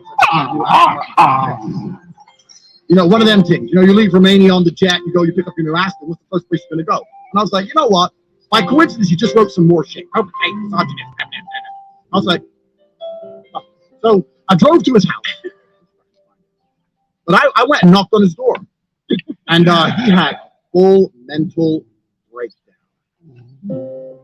So this Dr. Emma Short is one of the country's leading experts in online harassment. And Emma, is there a typical profile for these people that troll? Well, it's very hard to say. It all depends on the motivation. Why are they doing it? Some people are doing it to intimidate, to frighten, to control, and other people are doing it purely for notoriety and to get their own following. These platforms seem to encourage people to abuse in a very extreme way, don't they? You're someone who lives your life largely online. I think that margin begins to blur, and actually it's just cyberspace. It's a behaviour I'm engaging in. I like doing it. I'll send another message, and the impact you're having, I think, almost becomes irrelevant because the reward is the behaviour itself. It feels good. You get nastier and nastier. Dr. Emma Short is one of the country's leading experts in online harassment. And Emma, is there a typical profile to these people that troll? Well, it's very hard to say. It all depends on the motivation. Why are they doing it?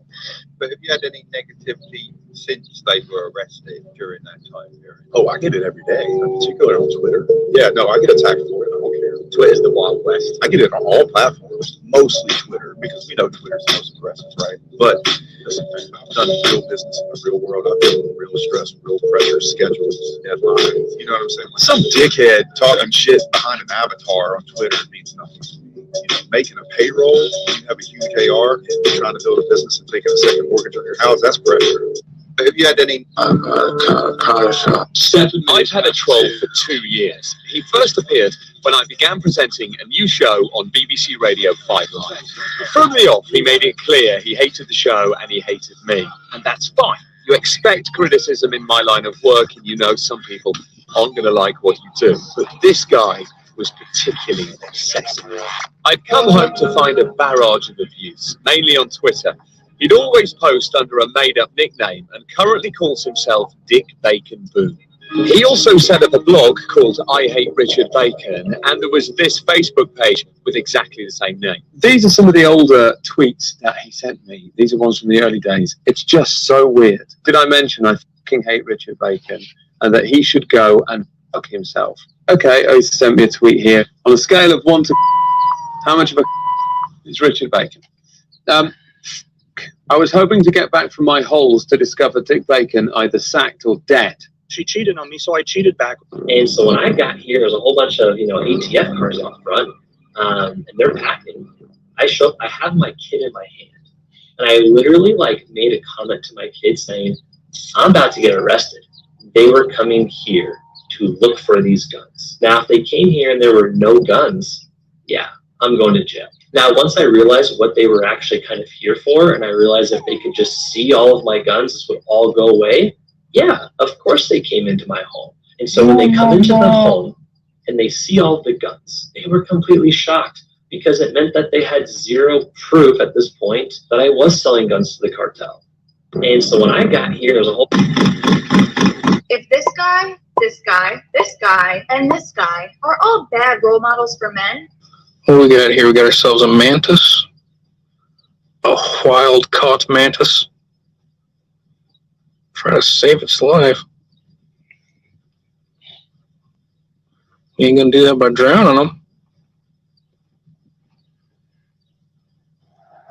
It's not too late to close the video. Why? What's gonna happen? I don't drown them, dude.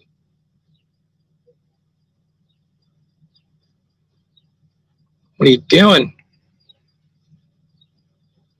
What the hell is that?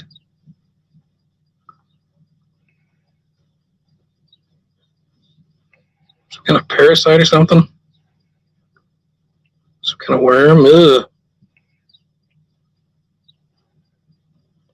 Man, that sucker's huge. What do we get? Did you know that here in America, it's actually illegal to be a communist? The Communist Control Act was signed into law by President Dwight D. Eisenhower back in 1954, and it remains on the books to this day. It officially outlawed the American Communist Party, and it criminalized anyone.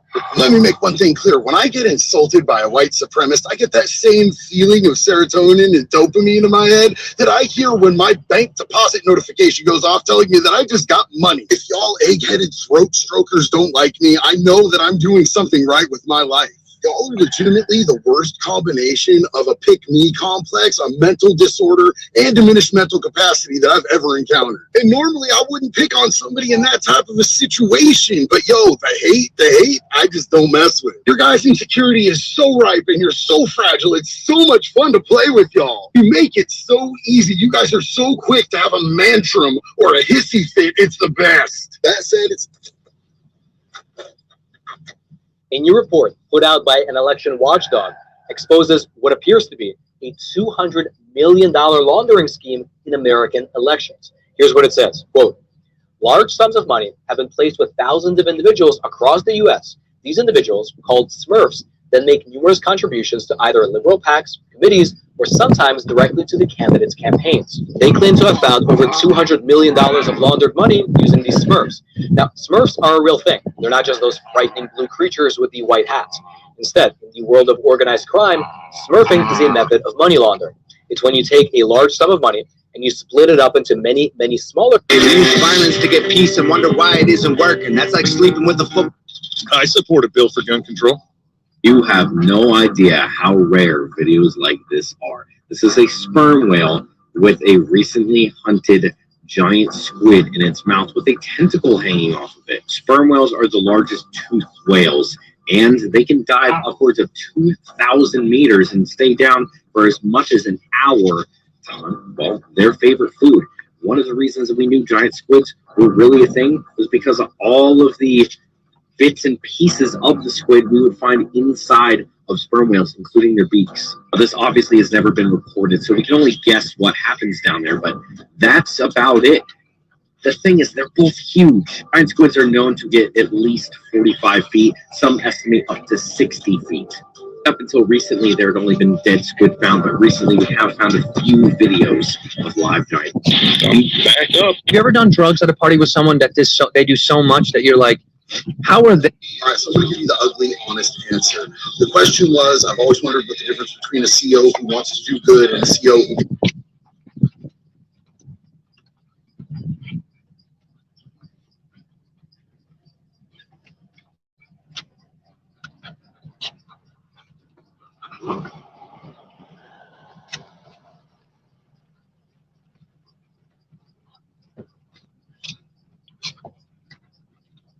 Caught and prosecuted. Caught and prosecuted.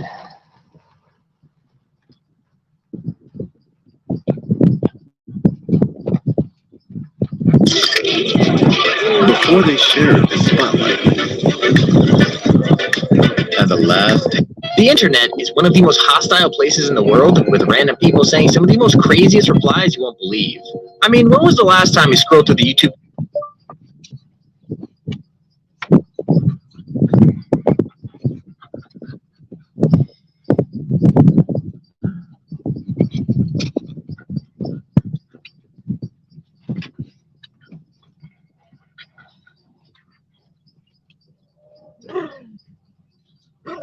Comment section or Twitter and saw something that didn't make you think twice? Probably really recently. Welcome to trolling, where people just comment random stuff because, well, they can, and who's going to catch them?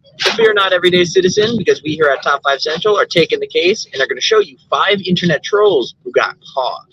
Now, leave a like on the video if you've ever trolled someone on the internet, and subscribe to our channel if you haven't already. It's free. Number 5. Now, most people have had to deal with some form of internet hate at some point in their life, but I don't think there's any denying that some people get it worse than others. I mean, Charlotte Dawson is just a normal Australian TV host, but she was bombarded with hate over Twitter just for doing her job. In fact, the abuse got so bad that she actually attempted suicide, and the hate got even worse while she was trying to recover. So how'd she handle it? Well, she attacked the trolls right back by posting where they all worked over Twitter and confronting them in real life. Not surprisingly, none of them were as brave face-to-face as they were on the internet, and all of them complained that the hate they were now getting was upsetting. With that said, one dude just couldn't bring himself to apologize. He said that all the Gen Ys were just desensitized. And identify. Identify.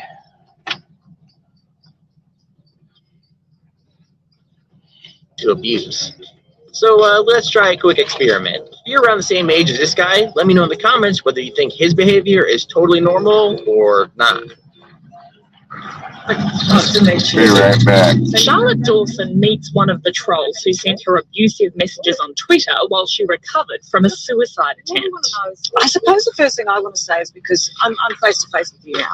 If I turn around and said, how do you feel? 20-year-old Jordan Maguire sends messages like that to people he doesn't know on Twitter from behind the safety of his keyboard. They're just things that I say. They're things that I say on Twitter, and Twitter isn't real life. But for the troll's targets, it's very real and almost caused Charlotte to end her life. Number 4. There's no guessing how many trolls are out there in the world today. It goes without saying that most of them never face any kind of consequences. With that said, it turns out there's only so far you could go before someone tries to stop you, and if you're bad enough, your trolling can result in jail time. Like, you might be thinking that's kind of extreme, but I think this guy might have deserved it. I mean, he didn't have a job. He just sat at home finding profiles of teenagers who had died in tragic ways. I'm not joking. Some had committed suicide, some had died from illness, some had even been shot and killed. He just saw them as a way to have a little fun. He posted memes and videos about the victims on their pages and to their families, and caused so much hurt that when another innocent kid was accused of making the post, they tried to kill themselves as well. After all that, it's not really surprising that he wound up with 18 weeks in jail. In fact, I would have put him away for way more. But we decided to try and track one down. We met a source who's familiar with the trolling community, and he gave us information about a notorious troll. The troll's screen name is Nimrod Severn. And this pen drive is the evidence of what this troll Nimrod Severn has been up to. And really he's just popping up on loads of RIP tribute sites and leaving really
On Boxing Day last year, Lancaster University student Anuj Bidve was murdered here. A memorial day. And this pen drive is the evidence of what this troll Nimrod Severn has been up to. And really he's just popping up on loads of RIP tribute sites and leaving really offensive messages. But some of them are extremely racist. It seems to be a trend that people who get caught trolling will say anything to justify their behavior. So I wasn't actually shocked when this woman tried to do that too. Like, this same girl had been harassing the same celebrity for 2 years straight. When she was actually called out for her behavior in person, she didn't even bat an eyelid. How'd she justify it? Well, she said that since celebrities were quote-unquote living their life in the public eye, it obviously decided to become public property. According to her, that meant she could say whatever she wanted. The celebrity was actually in the wrong for paying attention to it. Listen, celebrities are people too, so obviously that makes no sense, since the woman was begging for attention by sending constant abuse. But in my opinion, it's kind of crazy that she could just literally stare. Ooh, that's a good one right here. So I've had a tweet saying, basically inciting murder against me by a young lad. It took me 5 minutes. I've got his name. He's now deleted. Once he's seen, I've messaged him. He's deleted his whole Twitter handle. It took me 5 minutes to get his Facebook. It took me 10 minutes to find out the school he went to.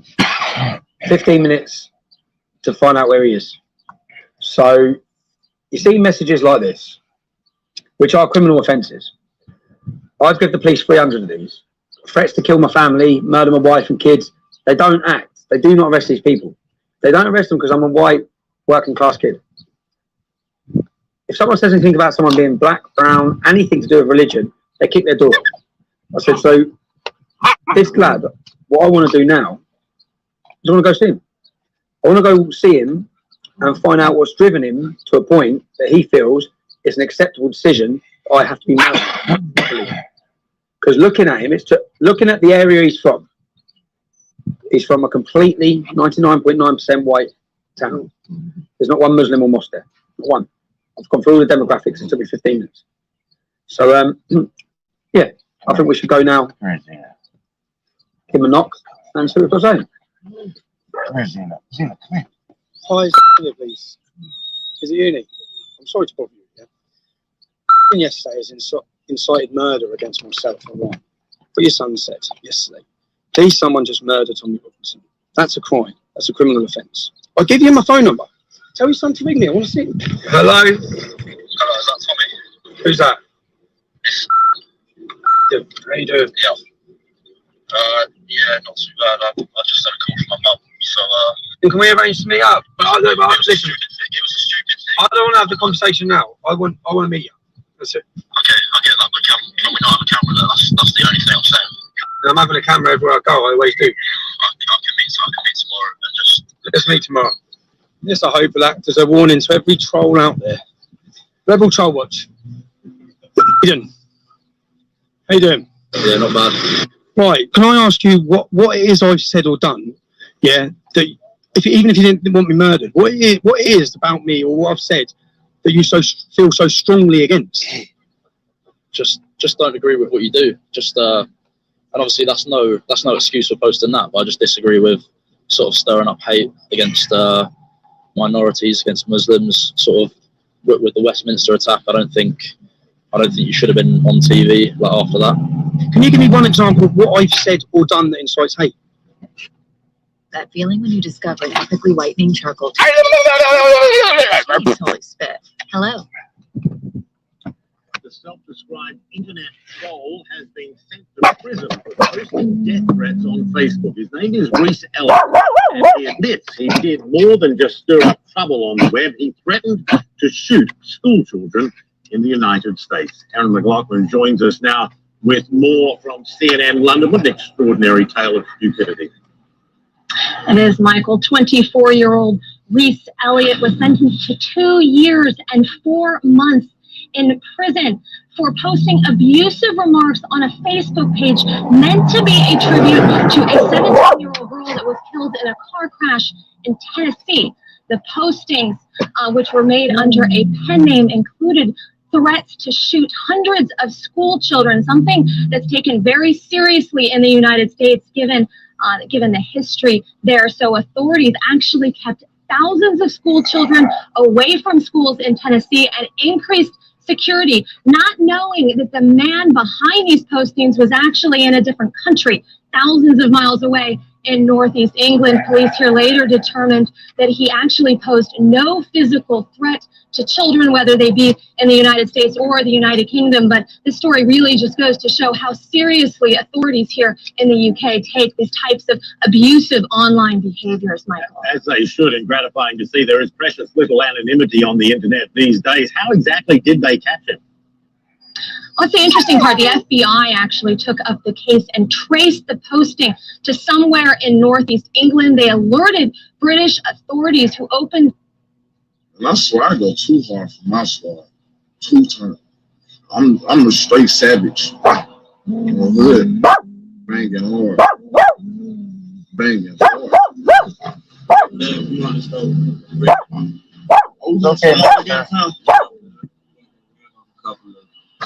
Couple of ops. We gotta go ride. What you mean? Like they coming too? No, man. We got some business we gotta take that. Some business. Yeah. Ma'am, can you explain, please? You got that strap on you? My strap. You mean Velcro? Cause I don't wear them shoes no more, fam. I ain't wore those since about pre-K. No, this serious. Oh, you mean you shoot somebody? Yeah. Oh no. No. What you mean? Oh no. I'm sick. Straight up sick. I swear. Sick. You talking about shooting somebody? You know that's 25 to life? Man, I don't care. You don't care? You don't care? When them niggas in jail bending you over, you don't care then? I know I ain't bending you over. Let's go. No, you can do that yourself. Wasting time. I'm gonna waste time in jail worrying about you, trying to look out for you. What about me? You gonna take a bullet for me? No, exactly. Trying to get me to shoot somebody. I don't know what he did. What he do? Exactly. You don't even know.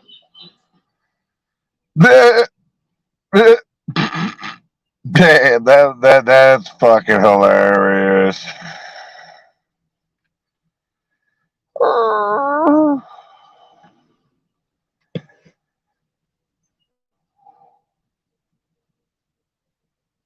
It's a zero tolerance thing as far as my programs go. I have seen Kyle Groovy on Twitter. That is your Twitter handle, correct? Who's what? Kyle Groovy on Twitter. That is your Twitter handle, correct? Just a setup. Is this a? I'll give you a second to get out of there. So if this is a got you thing and you want to hurt me.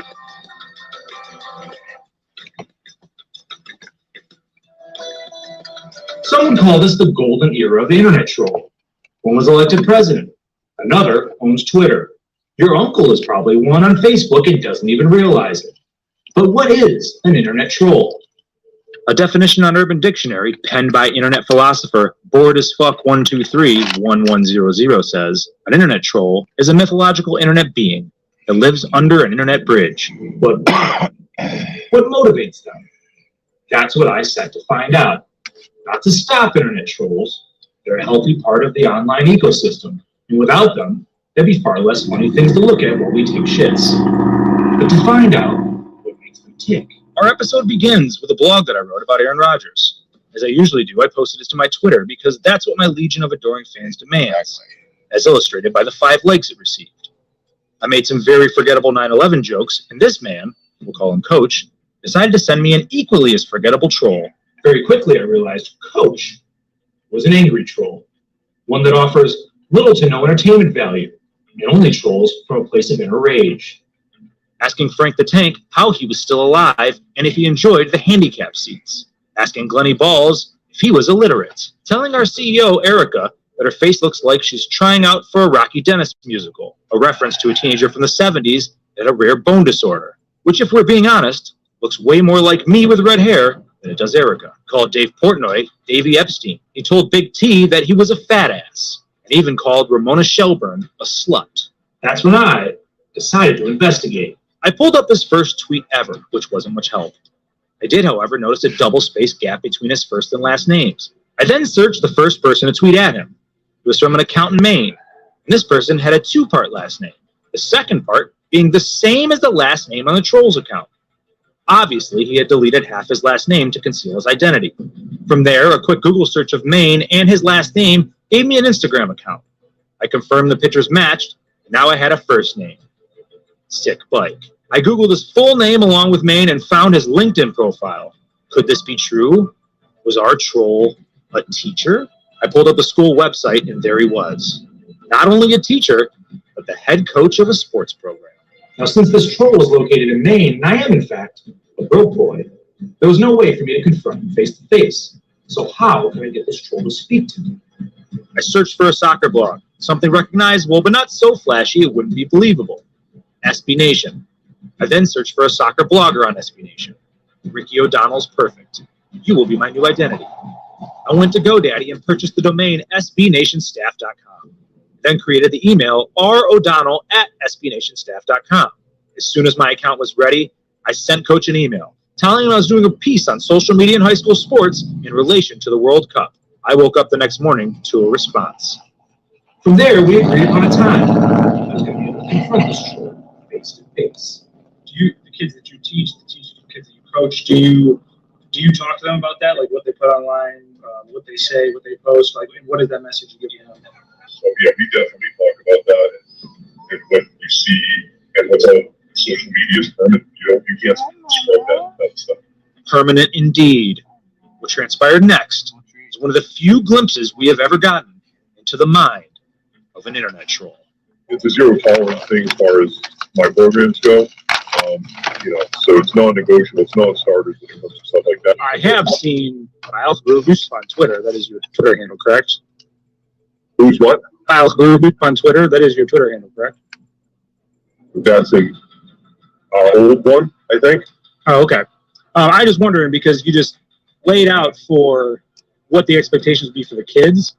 Yeah. There is a whole lot of posts that I would say would probably fit into that, right? Like, I'm just wondering, how do you balance those two things? Would you delivering one message and then on the other side saying those things online?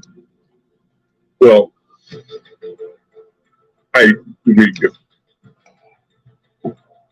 Just a setup. Just are you using my name in this? No. I'm not going to use your name. That's what you just said. I'm not going to use your name. I'm not going to use the school. And I'll be 100% honest with you. This is more about. I'll give you a second to get out of there because I feel like there's people around. Okay. Your point's taken. If that's what you're doing and making the point, that point is taken. You go online and you say things, and I guess you 100% assume that no one's going to see it. I've obviously changed the last name, got rid of part of it, whatever. People can still find you. That's what I'm saying. Like, and if you're going to be a troll online, at least be funny about it. At least be entertaining. Like, I guess I don't. I guess my. I don't know what your point. I don't know what your point is as far as recent cases. And in 2 years have made a conscious effort not to be that person. What is the thought process behind it in the first place? Again, I'm not proud of anything stuff that has gone on. So if this is a got you thing and you want to hurt me, I'm not here to try to get you fired, but like you're telling me this is 2 years, but I mean there's things like she's looking to star in a Rocky Dennis musical. To calling people, you just want to let you know you're a fat ass, calling a reporter a slut, calling people illiterate. Yep. So obviously this is something you either enjoy doing or it's like a place to push out negative energy then, right? Yes, and which I've tried not to do. And so if you got it, yes, it's.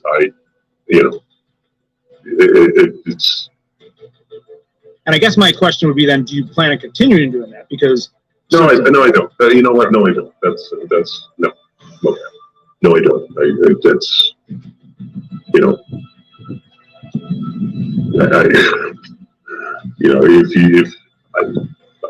whatever. I'm not happy with some of the stuff I say sometimes, and I've tried to be a better person. I have. Interesting turn of events indeed. Troy, with something to say about everyone else's looks at work, now speechless and with sympathy. I could tell he didn't have much more to say, so he answered the call. Obviously, as you know very well, there's some stuff that very much crossed the line, so I appreciate it. All right. Will that truly be the last time he trolls? For now, that seems to be the case, as minutes later, his Twitter account was deleted and remains deleted to this day. Well, that troll is gone for now. Most people, normal phobias, planes, cats, dogs, heights, whatever it is, you name it. You probably know somebody with one of those I've just listed. You're also probably thinking, where is he going with this? Hold on, it gets better. Do you know what my phobia is? And it actually scares me. It's kept me awake at night. I'm not kidding. The fact that civilization is going to sleepwalk itself into censorship and freedom of speech will be eradicated. It's clear to see over these last few years, there are things you can and cannot say.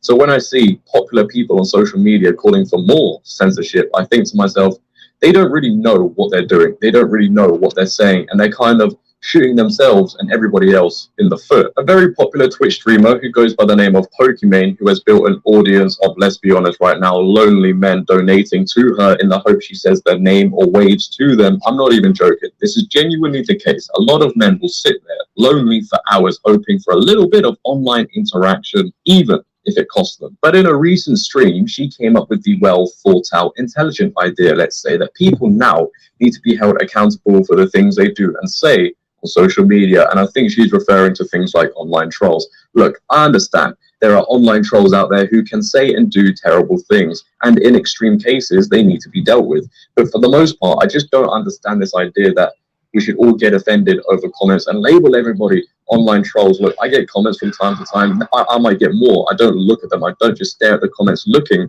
for the bad ones, right? I might even get them in the DMs, which I have in the past. But when I see them, I just throw them to the side and carry on with my day. My self-esteem isn't in the ground. It's too high to be like, wow, somebody across the world says something bad about me. I'm going to get really upset and complain about it. With same game parlays on FanDuel, you can bet how your favorite players will do. Looking good, young Chuck. You too. Internet troll Sean Duffy is facing some jail time after he was mocking the deaths of several teenagers. This is a really fascinating story because you see internet trolling all the time, people writing crazy things on YouTube videos, on social networking sites, And you know, in a lot of cases, they get away with it because of the anonymity of the internet. But it turns out that Sean Duffy, who's 25 years old, would specifically target families who had just lost a teenager in their lives. Okay, so in one case, there was a 14-year-old girl who committed suicide because she was being bullied. She laid on the train tracks and allowed a train to run over her. She killed herself, you know, and of course that's devastating to her family. And he would basically contact the family. He created a website, and in the website he wrote, "I fell asleep on the track, lols." Yeah. You know, like laughing out loud. And he just would mock the. Okay, this is for all the internet bullies, trolls out there who think that it's cool to make death threats towards people on the internet and think that you're going to be able to get away with it. This week, there was a 21-year-old by the name of Eric Yee from California who was arrested by California police for making death threats on the ESPN message board. After ESPN saw these death threats that Eric made on one of their message boards towards little children, they notified the police. After the police issued a warrant for Eric, they went to his house, arrested him, and also, I guess they had a search warrant too. When they searched his home, they found an assault rifle in his house. I guess what made this so scary was the fact that Eric lived close near an elementary school and a middle school. Pretty much the charges were dropped for the death threats that he made on the internet, but he and his father were charged. Hey, I'm Joe. I'm just popping in. Gustavo actually sent me an invite. What's your last name? Martin. Am I allowed to spark up in this picture now? Oh, you can drink, spark up. I don't record nothing. You do have a couple cops on the screen, so. What the hell?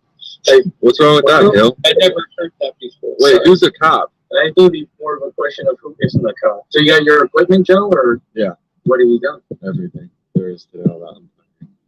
Yeah. What does that mean? All the knowledge about umpiring. That's just everything Okay. Where do you live? around here. I don't think an arguing coach is going to get very far with him. So you said that you know Dust. Yeah. Or where you know him from? He hit me up. He's like, "Hey, going to the umpire meeting tonight." He's like, "Great, I did. I'll be there." Is Dust here? Nah, I told you he's probably sparked it up. How is Jerry gonna say this Joe dude is not for real? Hang I'm on. probably the best umpire. Joe, you are so phony. I can't even begin to describe it. I'm done. Jerry, I'm out. what are you even talking about, dude? You don't even know what you're talking about. Oh, there's guys. I don't know what's going on. I don't know this Joe guy. What? I don't know what's going on. Gus, you literally DM'd me like an hour ago. I'm gonna remove you. Thanks. Nope. Hey, Patrick. Hey, Kim. What are you doing here? Did they keep you back? Flashback. Excuse me, you do not Kim, interrupt me. No, you don't Kim. interrupt me. I've been. Oh my God, you're asked trying to to speak. talk to me like my dad. Jeez, kid. No, you're not. You're not the host, bud. Hey, guys. Bob here. Kim and Patrick, let's go. What's happening here? Kim might be Zoom bomb or something. I don't know. Kim. Kim, turn the camera on. Kim, are you okay? Hey, Doris. Hi there. Camera on now. Oops, sorry. Just making sure you're not a bomber. Yeah. We got Kim. I don't know, Kim. I don't know where she went.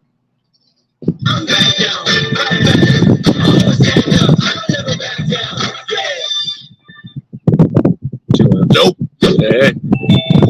How are you on this fine evening? Good.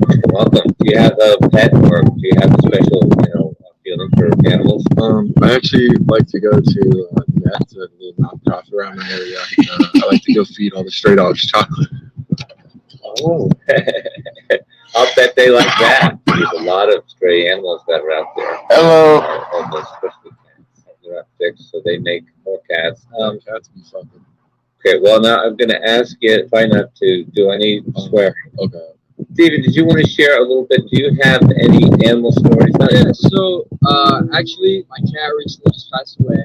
Sadly, we have her right here. You know, I just like to keep it close by me, like just in case I'm ever feeling down or whatever. It was really tough for me. Not at all that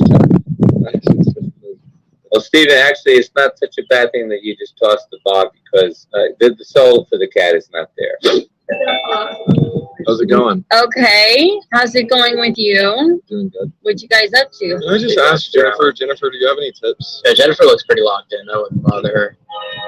Well, it depends on if you're knitting or crocheting. Crochet. Do you want me to show your chain stitches or even? I'm the manager of the shop here. So I'm the one that's kind of in charge of the group. So I don't see a need to brag. Like, you're the manager. We get it. I'm not bragging. Who's You know all in what? the shop right now? Did we pop out to the shop or no? You want to come to the shop? Fine. So, like, how old are you? How old am I? Yeah. Way older than you. Oh, sorry. My bad. Yeah. No, but real talk, how old are you, Andrew?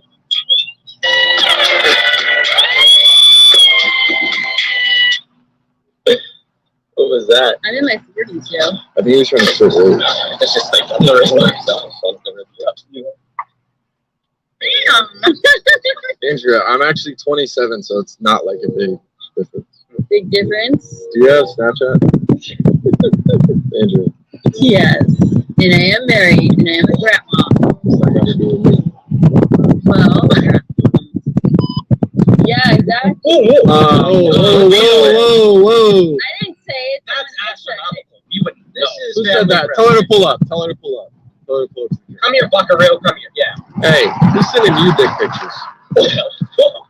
None of your fucking business. Hey, I just wanted to know because you said it in the background.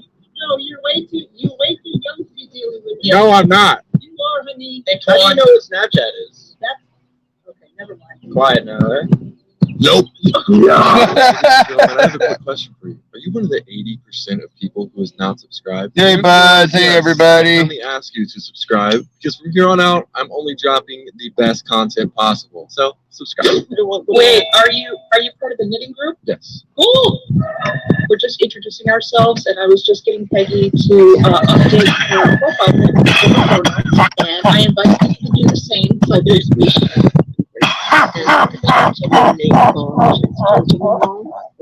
I don't. I have a really weird story to tell you. So, one time I was almost on Bachelor. Yeah. So the process to get on the show was really weird. It was really kind of crazy. First, they made us fill out a bunch of paperwork. And does she have a medical condition? I don't mean to be rude. I'm just curious. I can't tell if she is, or it's just her eyes, or her voice. So the paperwork, I had to fill out a bunch of stuff on the paperwork about like all of my exes and your voice is.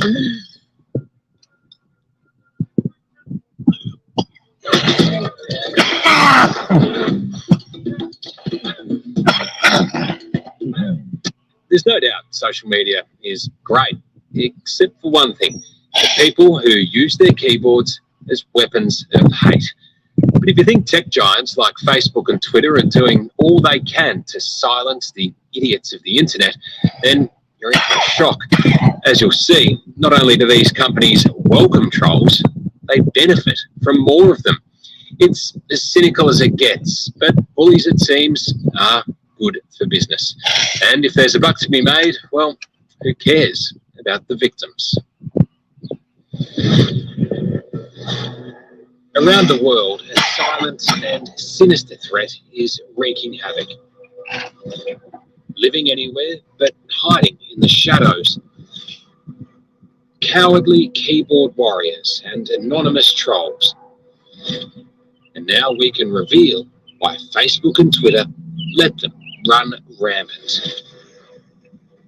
So if you're out there getting people angry, it is effectively good for business. It's good for business. Absolutely. There's a totally direct correlation between how much time I spent on the platform and how much money the platform makes. Hold on 1 second. Well, this explains why YouTube doesn't do anything. Anything to protect people from trolls online. It makes perfect sense.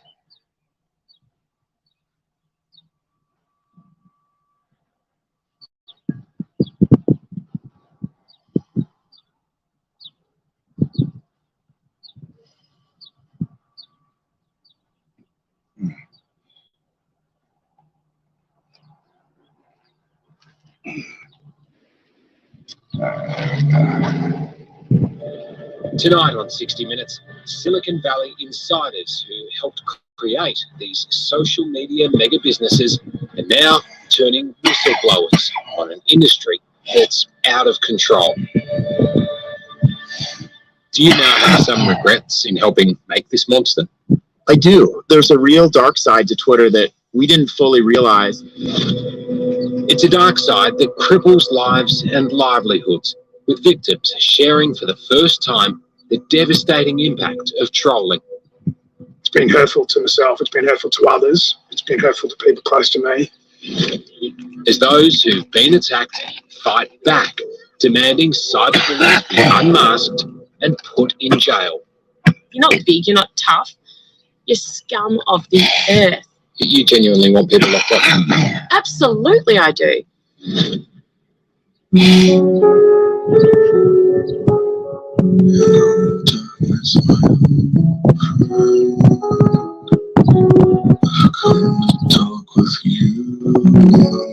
Me neither, buds. Anthony Seibold knew being an NRL coach was a lonely gig and that he'd need a thick skin. Is that too loud, buds? Territory.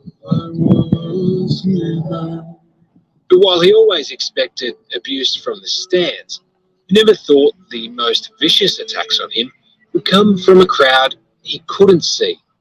Online trolls mounting a relentless campaign to destroy his reputation. It's been pretty tough, particularly the last couple of months. In some ways, it's like the Wild West out there. You know, my situation went viral on social media. You know, defamatory comments. You know, my reputation was ruined in a lot of respects. He's the hottest young coach in the NRL. In 2018, Seibold was hot property in the NRL, having been named Coach of the Year at the South Sydney Rabbitohs. At the end of the season, though, he was controversially poached by powerhouse club, the Brisbane Broncos. But some were left bitter by his appointment. Then, earlier this year, numerous social media accounts began spreading false rumours about Seibold's private life, suggesting it was about to cost him his job. The main claim was that he'd been having affairs with a number of his players' partners and that he'd been taking cocaine. Other messages suggested his wife had left him. One of his daughters had been self-harming. Do you remember the moment that you actually read for the first time?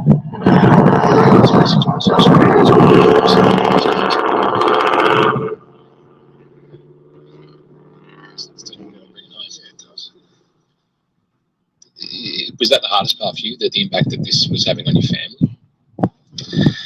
Yeah, definitely. Yeah, not just you know, like my mum and dad as well. You know, it's hard for everyone to see those messages. Some people watching this might think, where there's smoke, there's fire. Was there any truth to those rumours? No, there wasn't. No, there wasn't. I don't know what the motivation is. I don't understand that. But they obviously want to hurt myself and the others who were named in some way, shape, or form. Hi guys, please stop paying to watch movies. That's Install right. this app and you can When watch you can lots just of movies. download an app and watch movies for free. The messages were initially spread on Facebook Messenger and WhatsApp, all being amplified further on Twitter. But as the father of three discovered, getting those platforms to stop the spread was pretty much impossible. It was vicious, wasn't it? Yeah, it's vicious. It's disgusting. As I said, yeah, there's no accountability that I can see in and around the social media platforms. After weeks of people speculating about his personal life and his coaching position, Seibold eventually decided he needed to step away from the spotlight. Well, I think the final straw was hopping back on a plane from Sydney when I wanted to be with my daughter. He quit the Broncos. It was really emotional morning. You know, I'm not afraid of saying I cried in front of players because I care about them a lot. But as he finished up at his job, Siebold had unfinished business elsewhere. He wanted to get to the bottom of who had been behind the vile social media rumours that had been spreading about him. But with laws as they stand at the moment, there was little police could do. So he took the extraordinary step of hiring his own cybercrime investigators to dig for answers. Oh, yeah. A very interesting thing happened when it became public that you were now launching your own investigation into who was behind these messages. Some of these people just disappeared. Yeah, they did. 80% of the messages that were on social media platforms came down straight away. So it obviously put a bit of a scare across a lot of the people who were sharing. What does that tell you about those people? Pretty weak. Do you now know who the trolls were behind the campaign against you?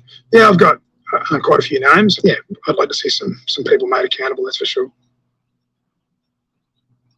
Coming up, there's someone within the game peddling these rumours around, closing in on the culprits. The time to ignore trolls is over. The time to prosecute trolls is here. And revealing the tech giants' dirty tricks. They push right up to the point of inciting violence. Victims fighting back. The trolls would call you a snowflake and say, harden up, princess. So sick of this victim shaming bullshit. That's next on 60 Minutes.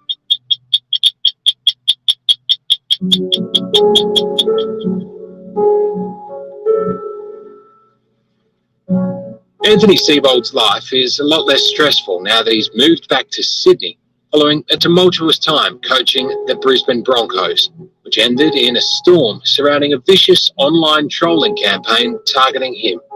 The veteran coach is used to hits on the field, but never foresaw the hits that would come off it.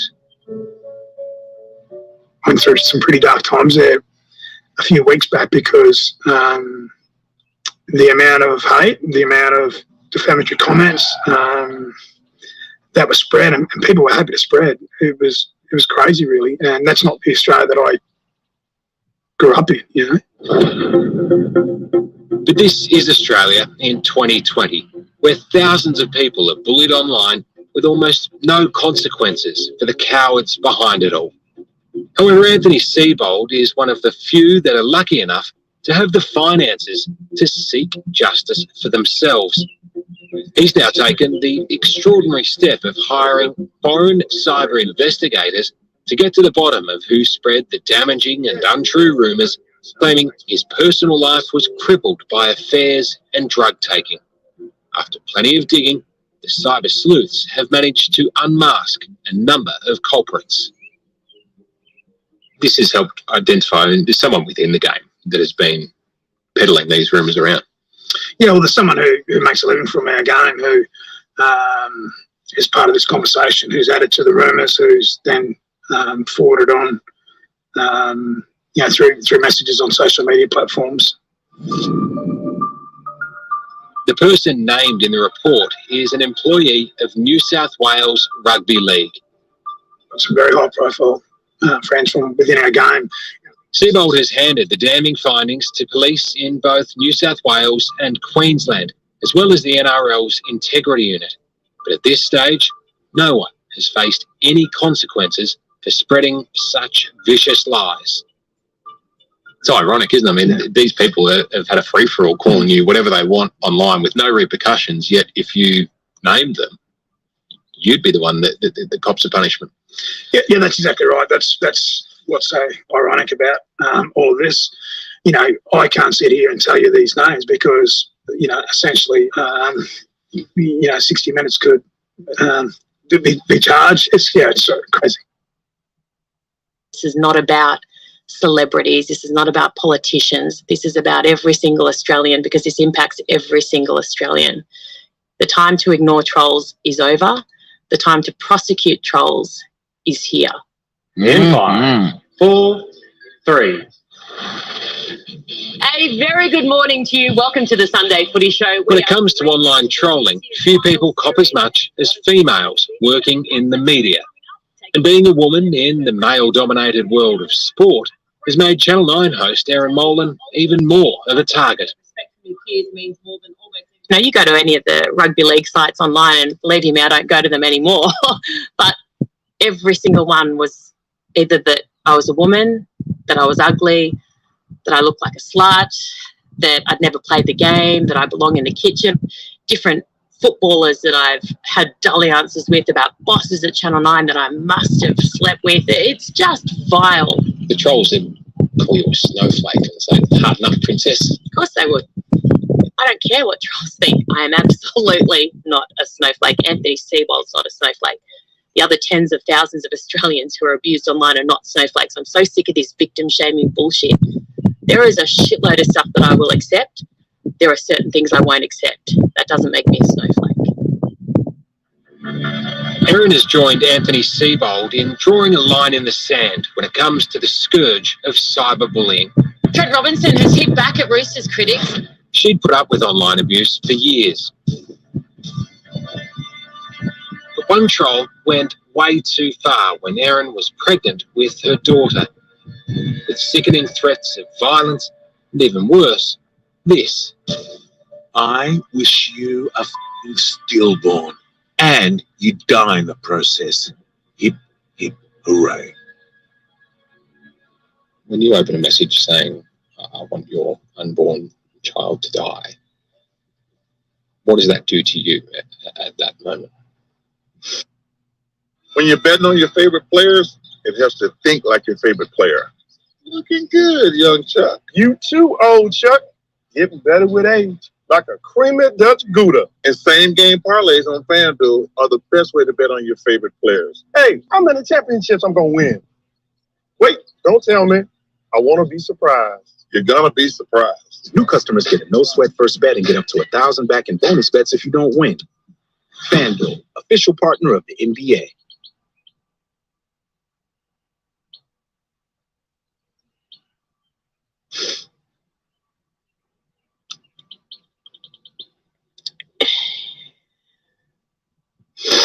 It just really hurts you. Really, really hurts you, and you go to some pretty dark places. I have an older sister who had a stillbirth, carried a beautiful little girl to full term, Emily, and to watch her bury her child and stand up with a little coffin and say, Mummy loves you and she's so sorry. To sit there and watch my sister go through that meant that my pregnancy was fairly anxious throughout. So to start to receive messages of that nature really impacted me. The constant attacks took such a toll that Erin was beside herself with fear, and one night it came to a head. We were lying in bed and we were asleep. It was like 1 or 2 a.m. and it sounded like someone had, like a window had smashed or someone.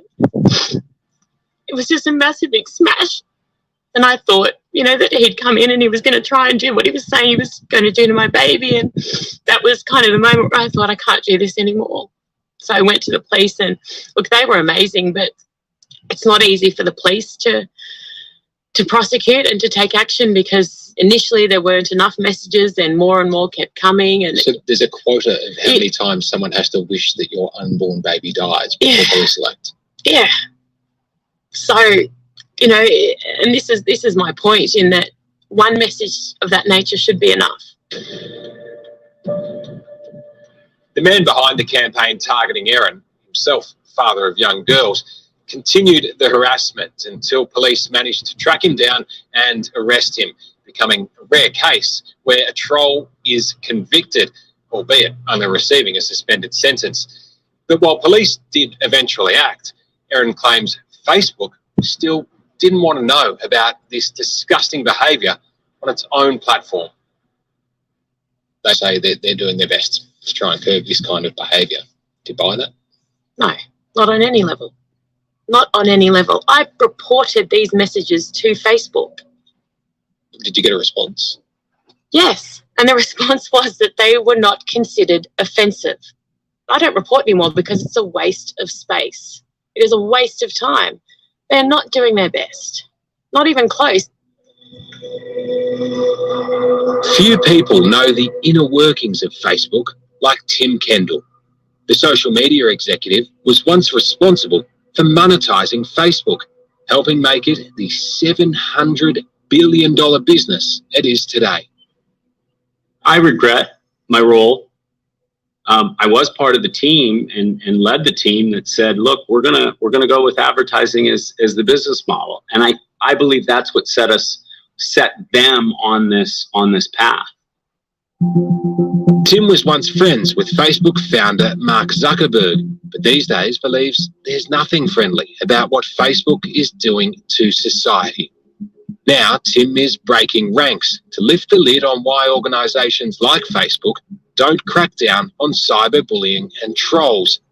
That behaviour actually drives engagement time online, which leads to more revenue from advertisers.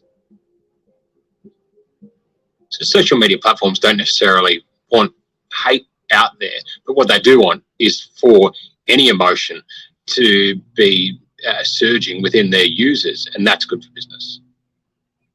It's good for business. Absolutely. They're spending more time in an emotionally engaged state, and they're more prone to come back tomorrow and probably come back tomorrow for longer.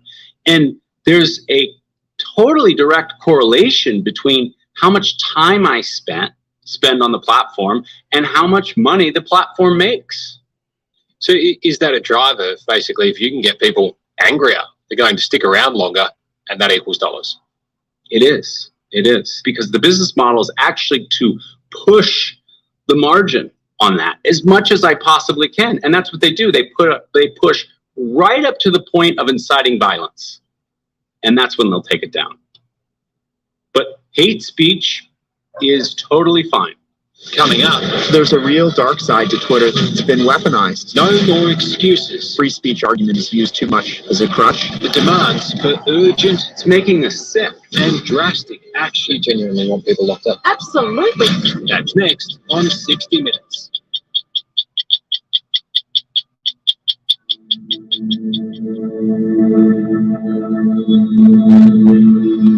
Politics is an industry as brutal as any. Few know that better than Warren Mundine, the one-time ALP president turned Liberal Party candidate. His thick skin was forged by the fires of political brawls, but even a stalwart like him is still shocked at how vicious the world of social media can be. In the old days, they talked about these lynch mobs that came after people with pitchforks. It feels almost like the modern incarnation of that, doesn't it? Well, it is. They actually try and destroy your life and try and destroy you personally. Warren says he doesn't know why he's become such a loathed target online. But the attacks on him have been relentless for years. Captain Cook coconut. Warp, idiot. What a Uncle Tom. Now, the Indigenous leader is revealing how this constant online abuse made him consider taking his own life. Just this build-up of stuff. Like I was home that night and I was, I've been pretty rough for a while, and I was just sitting at the table just scrolling through some of the media stuff I get, and you just go through all this, this dreadful, racist, bigoted, sexual attacks and innuendos and that, and then I just sort of got up and just sort of said I'm just sick of this and just walked out. And yeah. How much do you think you're targeted just because of your race? There's a lot of it actually. It's really bizarre. I was born in the 1950s. I grew up the first 13 years of my life under the Protection Act. And a segregated society. I can tell you now, I look back at that as a romantic society compared to the vitriol and the disgrace that is poured on me on Twitter or Facebook or anywhere, any social media. Biore blemish patches. Absorb toxin oil. Your visible results.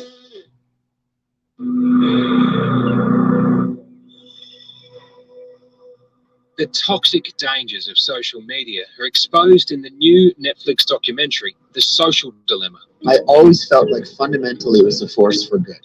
It features Twitter's former Senior Vice President of Engineering, Alex Rota. I don't know if I feel that way anymore. It's revealed to us how, like Facebook, Twitter has turned a blind eye to trolling and hate speech.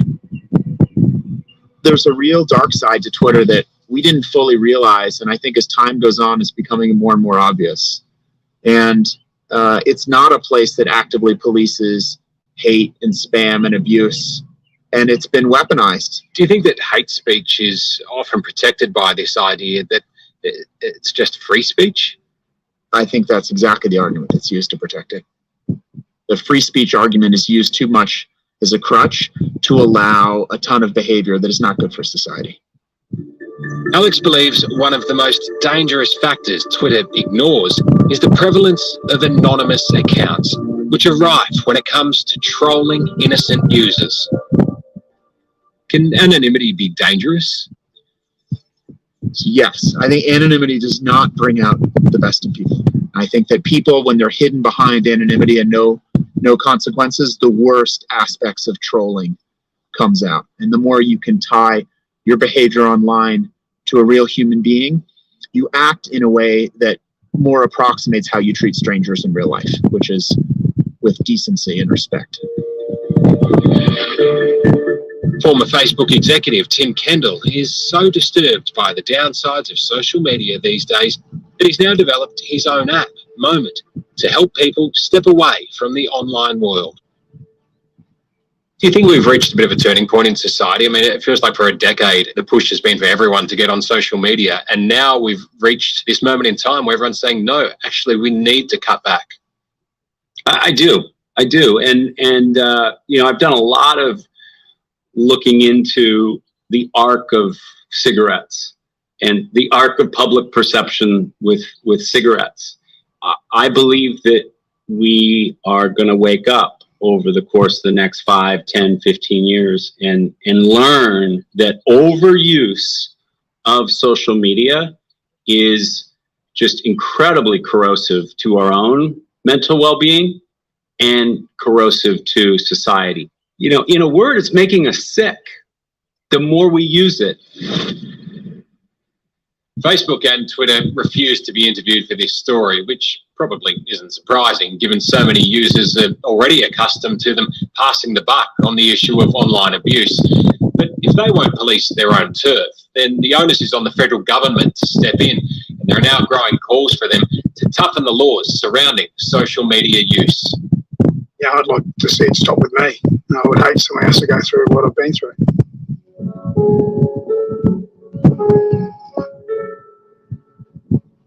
Great to be back in Sydney, and it's good to have the family back together again. Anthony Seibold knows firsthand the carnage trolls can cause, having been the target of a relentless campaign to undermine him earlier this year. It's your daughter's graduation today. Yeah, it's going to be it's a little bit surreal, actually, how quick that's gone. They're really proud of her. But the father of three's newfound calm hasn't dented his desire to fight for change and accountability online. I'd imagine part of the drive for that is to making this a safer world for your daughters. Yeah, definitely. From a really negative situation, a really hurtful situation, if going forward there is some legislation change, then I think that's fantastic. Legacy to leave. And Anthony's definitely not alone in this fight. Oh, really? You'd never want Eliza to go through what you've suffered in recent years. No, I wouldn't want anyone to be honest. And that's a big part of, I guess, the motivation to do this. Not just for my little girl, but there's millions of little Australians who will grow into bigger Australians and who should never be exposed to the kind of things that a lot of people have been exposed to. TV host Erin Molan has been targeted by trolls for years, but now is a leading voice for change, even meeting with the Prime Minister recently to push for tougher laws on cyberbullying. She believes anonymity must no longer be an option, and offenders should be facing jail time. You genuinely want people locked up?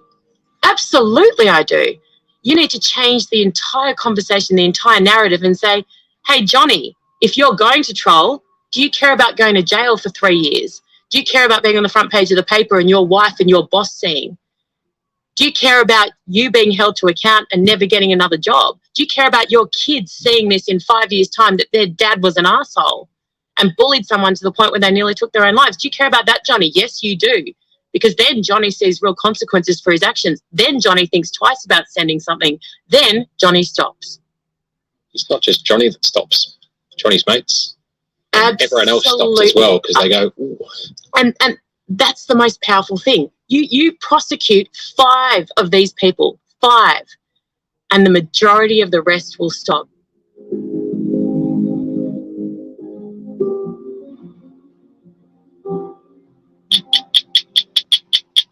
If this story has raised issues and you need to speak with someone, call Lifeline on 13 11 14.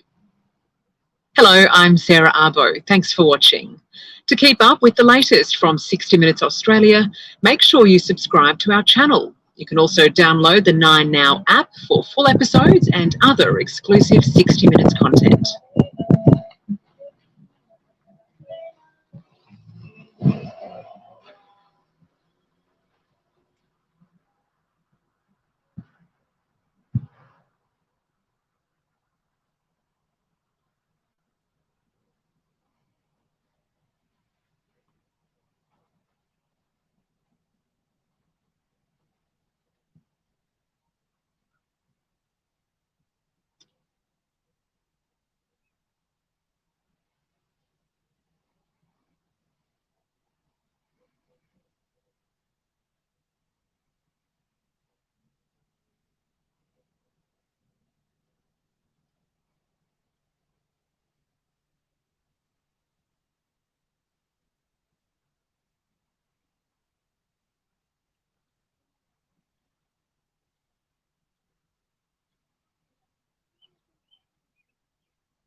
Do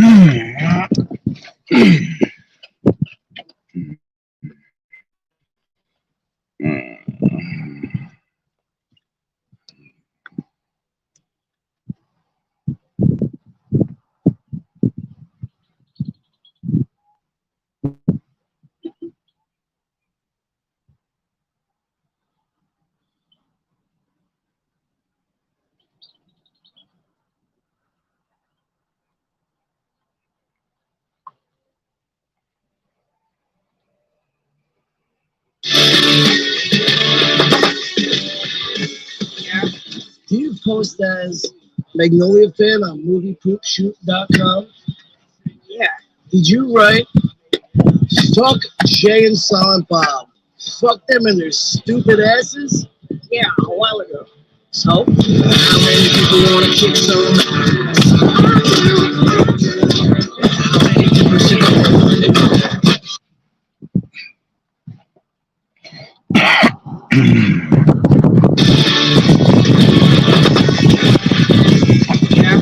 Do you post as Magnolia Fan on MoviePoopShoot.com? Yeah. Did you write, fuck Jay and Silent Bob? Fuck them and their stupid asses? Yeah, a while ago. So, how many people want to kick some? How many people should Yeah.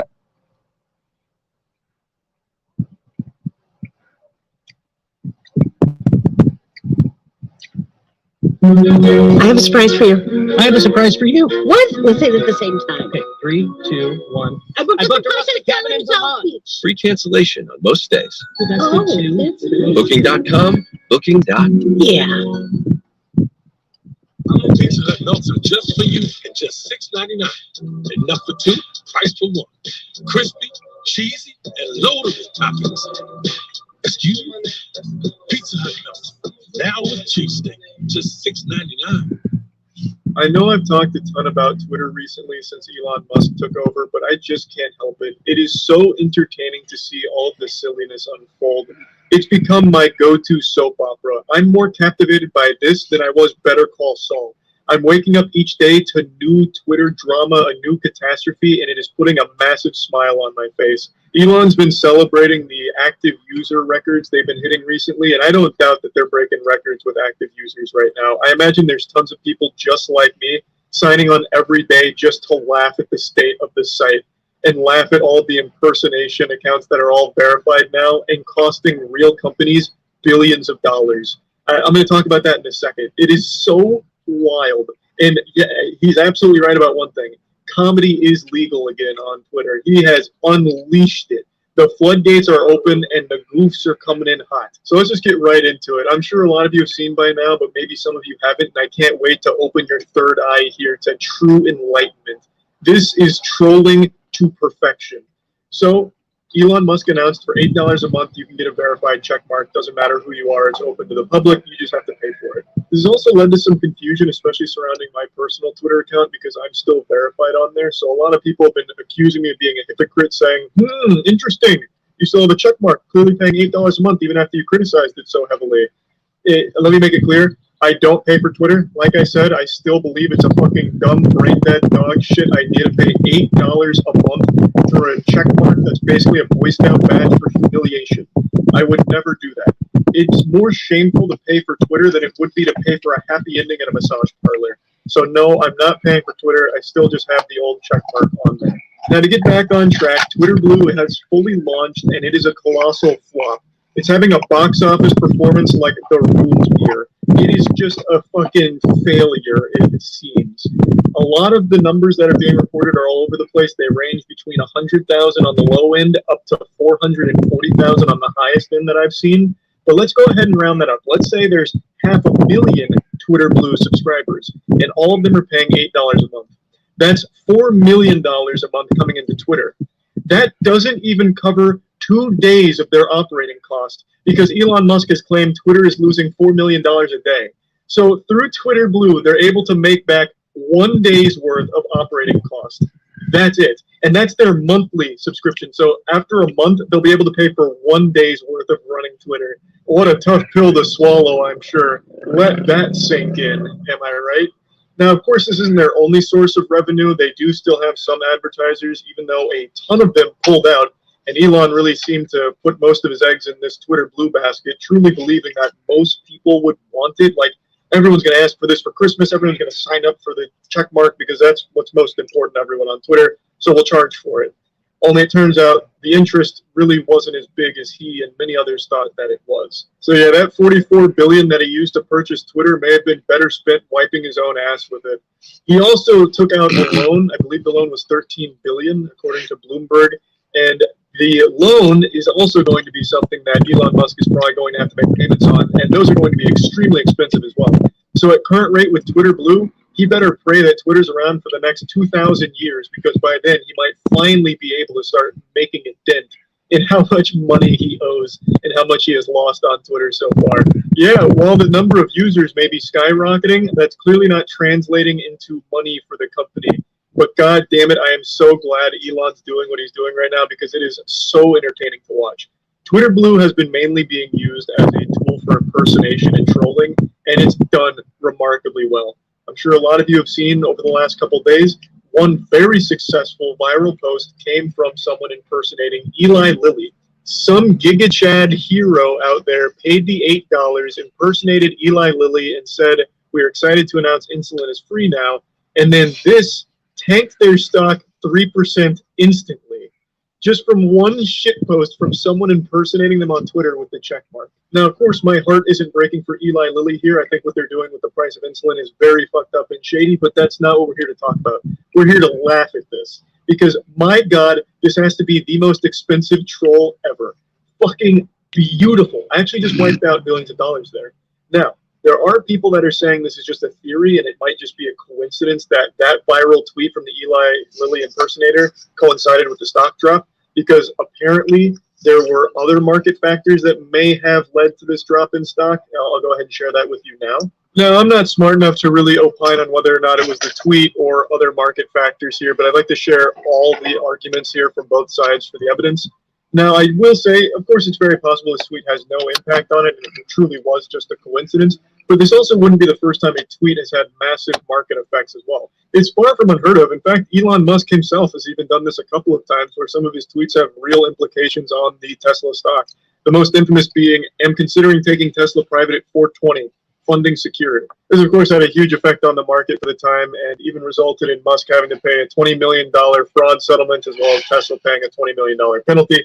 So these kind of things can result from tweets. It wouldn't be the first time. And Eli Lilly wasn't the only victim. Lockheed Martin also found itself in a tough situation when someone impersonated them on Twitter and made this post: "We will begin halting all weapons sales to Saudi Arabia, Israel, and the United States until further investigation into their record of human rights abuses. #WeAreLM. And after this went viral, the Lockheed Martin stock dropped 5%. Now, this, of course, could be chalked up to yet another coincidence, and a lot of people do believe that's the case, because the entire defense industry was down on this day. So yes, it is very possible that, again, this was just a big coincidence. I do think it'd be a little odd that the same thing happened in two different industries under similar circumstances, and it just happens to be coincidental. But of course, it's also a hard sell to claim that those tweets actually had that huge market effect. There's really no telling, but regardless, it's super entertaining. It seems most of the people that are buying Twitter Blue are doing it just for this shit, because even if they're not trolling massive companies to cost them billions of dollars, they're making impersonation accounts for people in Pokimane wants internet trolls to be held accountable. There are few consequences. In positions of power and saying really goofy shit like, "Anyone else up right now playing with their Johnson? I've got lotion on my dick right now." And it's all verified accounts from people like Barack Obama, Now, a man who posted malicious messages on the memorial websites of dead teenagers has been jailed for 18 weeks. Sean Duffy was banned from using social networks. Hello, everyone, and welcome back to Top 10 Trends. I suppose you're thinking, with same game parlays on FanDuel, you can bet how your favorite players will do. Looking good, young Chuck. You too? The internet is one of the most hostile places in the world, with random people saying some of the most craziest replies you won't believe. I mean, when was the last time you scrolled through the YouTube comment section or Twitter and saw something that didn't make you think twice? Probably really recently. Welcome to trolling, where people just comment random stuff because, well, they can, and who's gonna catch them? Well, fear not, everyday citizen, because we here at Top 5 Central are taking the case and are going to show you 5 internet trolls who got caught. Now, leave a like on the video if you've ever trolled someone on the internet, and subscribe to our channel if you haven't already. It's free. Number 5. Now, most people have had to deal with some form of internet hate at some point in their life, but I don't think there's any denying that some people get it worse than others. I mean, Charlotte Dawson is just a normal Australian TV host, but she was bombarded with hate over Twitter just for doing her job. In fact, the abuse got so bad that she actually attempted suicide, and the hate got even worse while she was trying to recover. So how'd she handle it? Well, she attacked the trolls right back by posting where they all worked over Twitter and confronting them in real life. Not surprisingly, none of them were as brave face-to-face as they were on the internet, and all of them complained that the hate they were now getting was upsetting. With that said, one dude just couldn't bring himself to apologize, and said that all the Gen Ys were just desensitized to abuse. So let's try a quick experiment. If you're around the same age as this guy, let me know in the comments whether you think his behavior is totally normal or not. Nice to meet you. Charlotte Dawson meets one of the trolls who sent her abusive messages on Twitter while she recovered from a suicide attempt. I suppose the first thing I want to say is, because I'm face to face with you now. If I turned around and said, "F you," how do you feel? 20-year-old Jordan Maguire sends messages like that to people he doesn't know on Twitter from behind the safety of his keyboard. They're just things that I say. They're things that I say on Twitter, and Twitter isn't real life. But for the troll's targets, it's very real and almost caused Charlotte to end her life. Number 4. There's no guessing how many trolls are out there in the world today, and it goes without saying that most of them never face any kind of consequences. With that said, it turns out there's only so far you could go before someone tries to stop you, and if you're bad enough, your trolling can result in jail time. Like, you might be thinking that's kind of extreme, but I think this guy might have deserved it. I mean, he didn't have a job, he just sat at home finding profiles of teenagers who had died in tragic ways. I'm not joking. Some had committed suicide, some had died from illness, some had even been shot and killed, but he just saw them as a way to have a little fun. He posted memes and videos about the victims on their pages and to their families, and caused so much hurt that when another innocent kid was accused of making the post, they tried to kill themselves as well.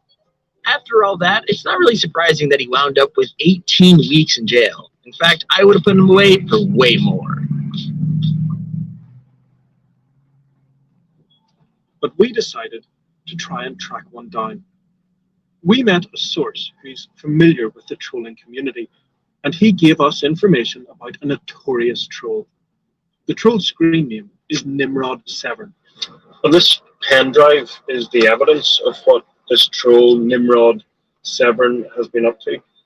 And really, he's just popping up on loads of RIP tribute sites and leaving really offensive messages. But some of them are extremely racist and quite possibly illegal. On Boxing Day last year, Lancaster University student Anuj Bidve was murdered here. A memorial page on this pen drive is the evidence of what this troll, Nimrod Severn, has been up to. And really, he's just popping up on loads of RIP tribute sites and leaving really offensive messages. But some of them are extremely racist and quite possibly illegal. Number 2. It seems to be a trend that people who get caught trolling will say anything to justify their behavior. So I wasn't actually shocked when this woman tried to do that too. Like, this same girl had been harassing the same celebrity for 2 years straight. When she was actually called out for her behavior in person, she didn't even bat an eyelid. So how did she justify it? Well, she said that since celebrities were quote-unquote living their life in the public eye, they'd obviously decided to become public property. According to her, that meant she could say whatever she wanted. The celebrity was actually in the wrong for paying attention to it. Listen, celebrities are people too, so obviously that makes no sense, since the woman was begging for attention by sending constant abuse. But in my opinion, it's kind of crazy that she could just literally stare at the woman she had been harassing forever and not feel bad at all. But I'm guessing she got her own fair share of trolling once the show came out, so karma to the rescue, I guess. Hi. New hotel. I just can't stop playing Monopoly Go. It's like Monopoly, but on your phone, and there's so much skill. Okay, I'm wrong. 2 ads on TV. Collecting your friends. Gimme. Look, I'm going to get a new token. Scotty's my favorite. So cute. New city unlocked. Rio de Janeiro. Oh, always wanted to go. More money, more rolling. Now you go. You've been derogatory, you've been abusive, you're a troll, and you've trolled me for 2 years. What do you feel proud of yourself when I read them out to you? You lot are celebrities. Yeah. You are the public's puppeteers. You lot have chosen to have a career where your life is in the public eye. A lot of celebrities you see in tweets every day. They are not going around making TV shows about it. They just deal with it. Okay, here's our honorable mention. So the weird thing about this next guy is that he's obsessed with the idea that trolling isn't bullying, and because he isn't targeting anybody, his words aren't harmful at all. He even said, and this is like the really crazy thing, that he was completely fine with his wife and children being sent death threats because that's just the price of free speech.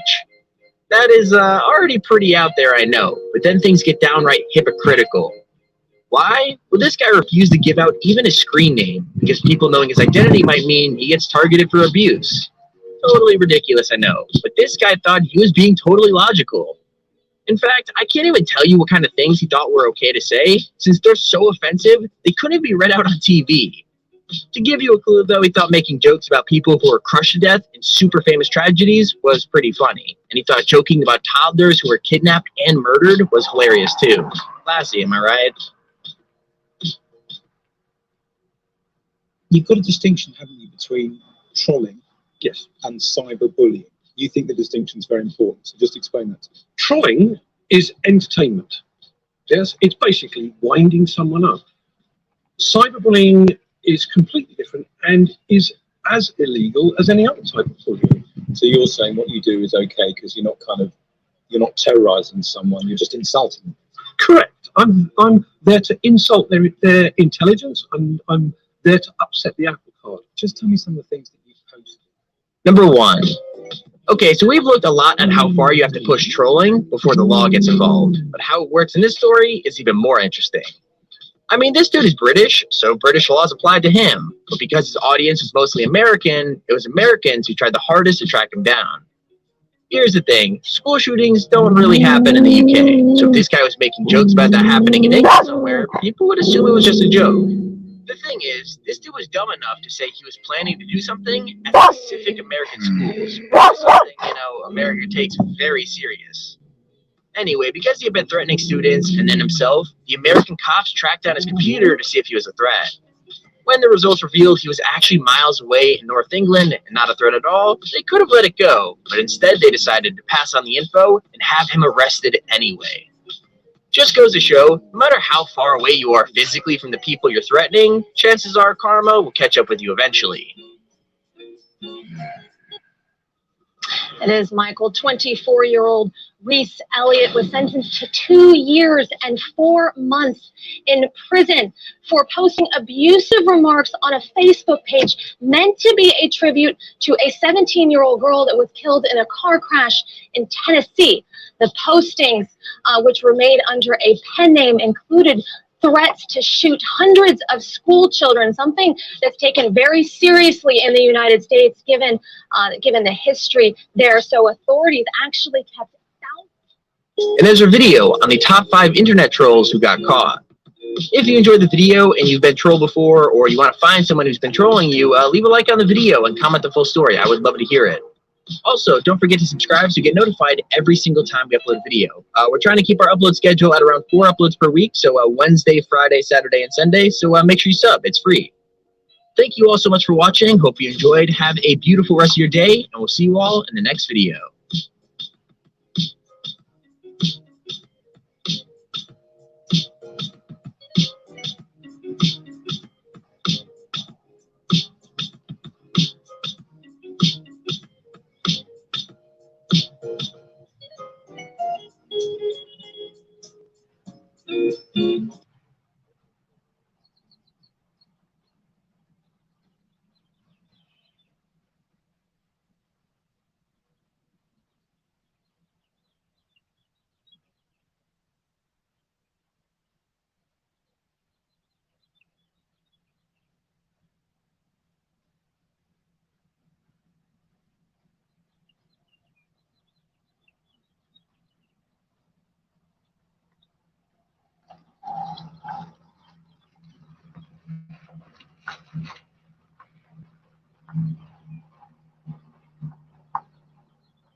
We let an accomplished young jazz musician try our new earbuds, and here is what happened. Don't listen to my music on an iPhone. If you do that, you're gonna lose. Extremism is extremism. Here's a clown sitting in his bedroom who's indoctrinated by this thing and thinks the best way to solve the problem is to put a Right now on Fox News at 5, Sheriff Mike Conway not using words when it comes to this man. That guy accused of threatening to shoot the sheriff in the head.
over his aggressive stance on hate speech.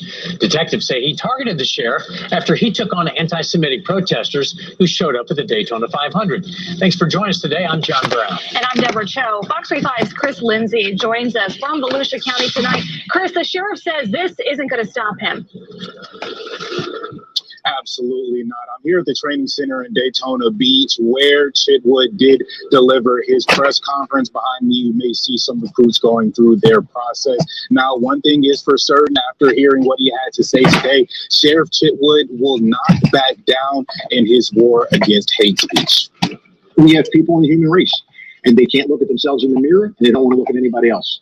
So they got to take it out. But Sheriff Chitwood is talking about 38-year-old Richard Golden, seen in this body cam video when he was arrested yesterday at his mother's home in New Jersey. Investigators say he threatened to shoot Sheriff Chitwood in the head in an anonymous online post with members and followers of an anti-Semitic group called Goyim Defense League, or GDL. I was furious, but I can identify with the folks that were in the room of the Jewish faith who get the same death threats, and we might not be able to track them down. Investigators believe the violent threats were in response to Chitwood's stance against anti-Semitic protests at this year's Daytona 500, including Jewish slurs projected on the side of the speedway. The sheriff read part of the comments he saw online. But shooting Chitwood in the head solves the immediate problem permanently.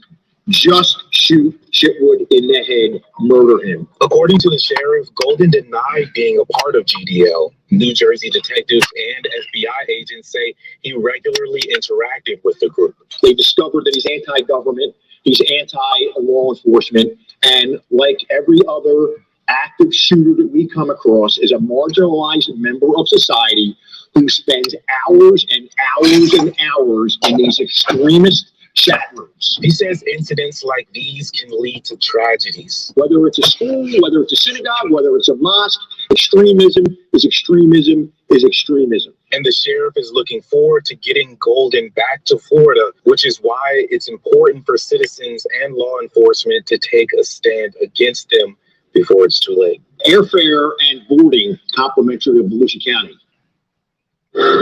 Now, Golden has been charged with one felony count of written threat to kill or injure, and there has been no update on if or when he will be extradited to Florida. Reporting live in Daytona Beach, Chris Lindsay, Fox 35 News.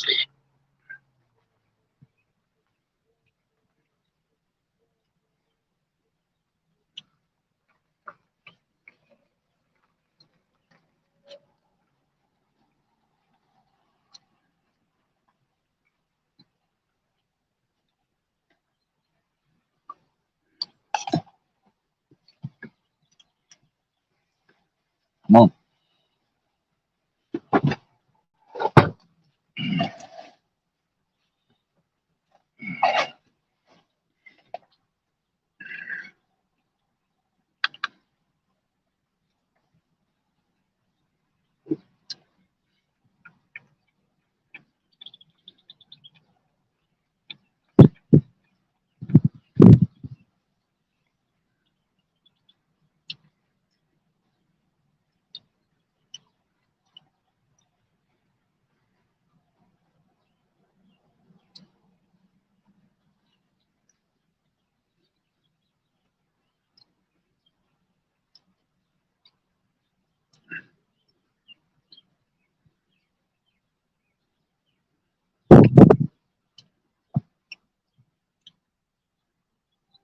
Our mission is to expose bullies, pedophiles, racist scammers, and trolls.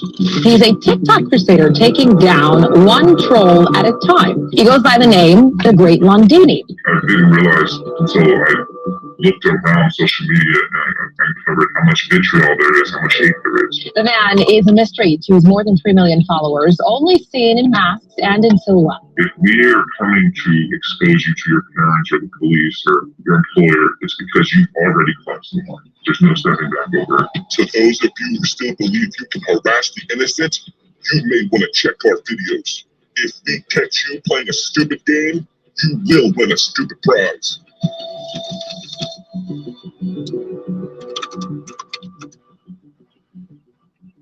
I'm Leo. I founded the Great Londini movement to hunt down bullies, pedophiles, racists, scammers, and trolls, and to make the online community safer.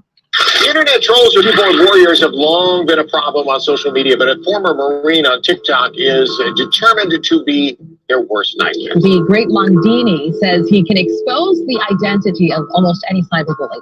He does it with the help of 20 of the top cybersecurity experts in the world. One of the most viral videos was of a man who told a police officer to end his own life. I mean, I don't like criminals. Doesn't mean I'm going to go wish death upon them. And I went to find out who it was, and it was a lawyer or somebody who had just passed the bar. Would you hire a lawyer that made this comment about a police officer? Neither would we. So what should be done about it? I always think of the issue as an issue amongst mostly adolescent children who are just immature. I didn't understand how somebody so educated would say something so disgusting. If we know that it's somebody who's underage, the major goal, really the only goal, is finding their parents. If we can't find their parents for whatever reason, but we do know the general vicinity of what they live, we'll contact the school district or school principal, and we'll let them see the information that we have. This comment is unacceptable. The child that made it was counting on remaining anonymous. Not with us around. We emailed his parents and school principal. We do know that some children have been expelled from the school because of some of the things they've said and done online. About 40% of the time we'll get a response back. And the majority of the responses that we get back are, I didn't know, very apologetic. So I would say a good 50-60% is all, apologetic and thankful, and the other, 40% is it's more what you would expect from somebody who raised a child that would be after you. Our mission is to educate people about everything you say and do on the internet. You may not think it has any consequences or any adverse effects, but it does, and people are taking their lives. We're trying to do that in the best way humanly possible without violating any guidelines. Of course, TikTok keeps moving the target. We were banned 9 times. This recent account that I'm on right now, I've had it for a little under 3 months. If you add up all the followers we've had, we're a little bit over 11 million followers. The event that got me involved with what I'm doing is in 2020, I had a friend call me and told me that his son, who was autistic, took his own life as a result of being cyberbullied. The last message he received was about 45 minutes before he took his life. He asked me how hard would it be to find the people that were harassing my son. So I went online, looked at the accounts, I got the phone, I looked at all the messages, and I was able to track down, I believe, about 7 different individuals. And it turned out that those individuals did go to school. I found the parents of the kids, and I gave that information to him. And for him, even though we only got responses, I believe, from 2 of the parents, those that we gave some closure, it made me feel like, if I can do something, I have to do something. I have to try to help more fathers who are suffering like my friends. I'm the person that doesn't want you to come home to your child and discover that they took their own life because of online bullying. If that makes me a vigilante, then so be it. The Great Londini isn't a person. There's several people. We had 20 people when I started, and now we have a lot more. I've been in the cybersecurity industry for over 20 years. So when I reached out for help, I reached out to the people who I knew, and they were all high up. When I say high up, we're talking about people at Microsoft, we're talking about people within the cybersecurity industry for the government that are really the top ethical hackers and just computer engineers in the world. The age range would probably vary between in the 60s down to roughly 27.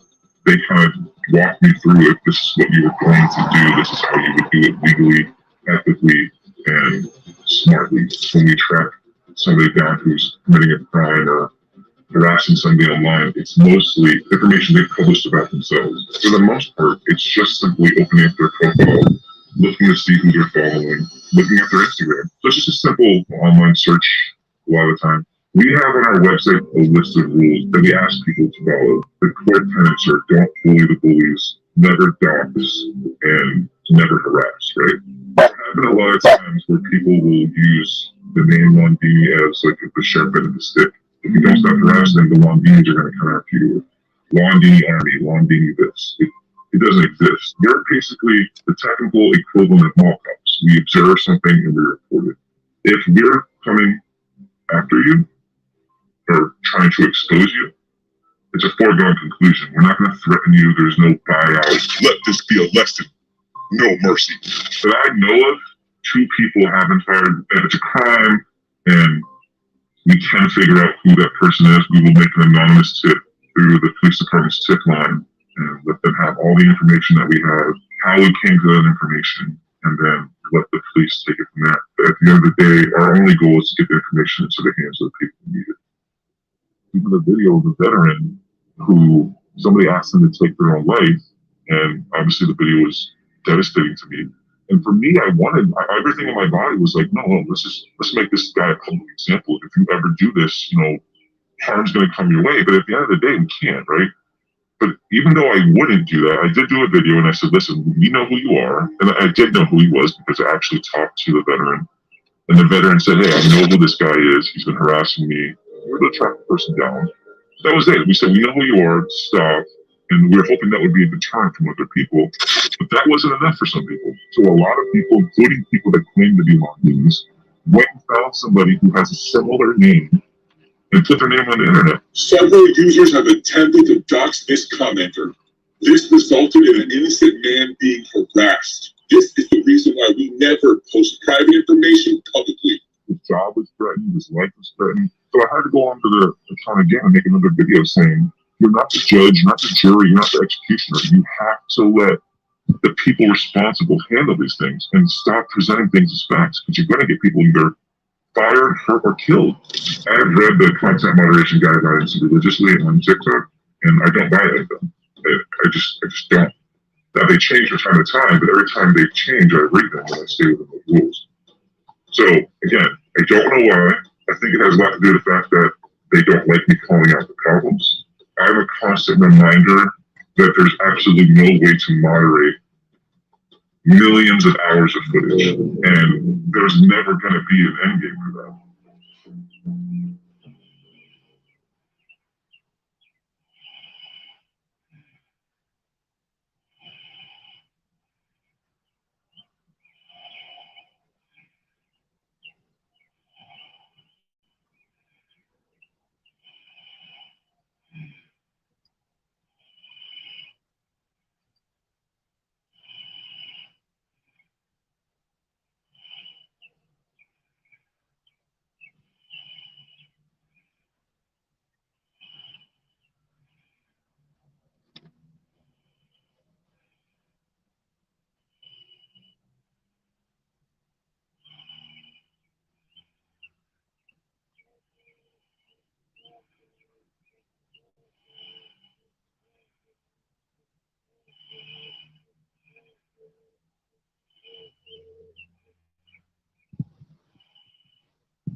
Military, governments, and many universities has now, more than 60 years later, transformed everything about how modern societies operate and communicate.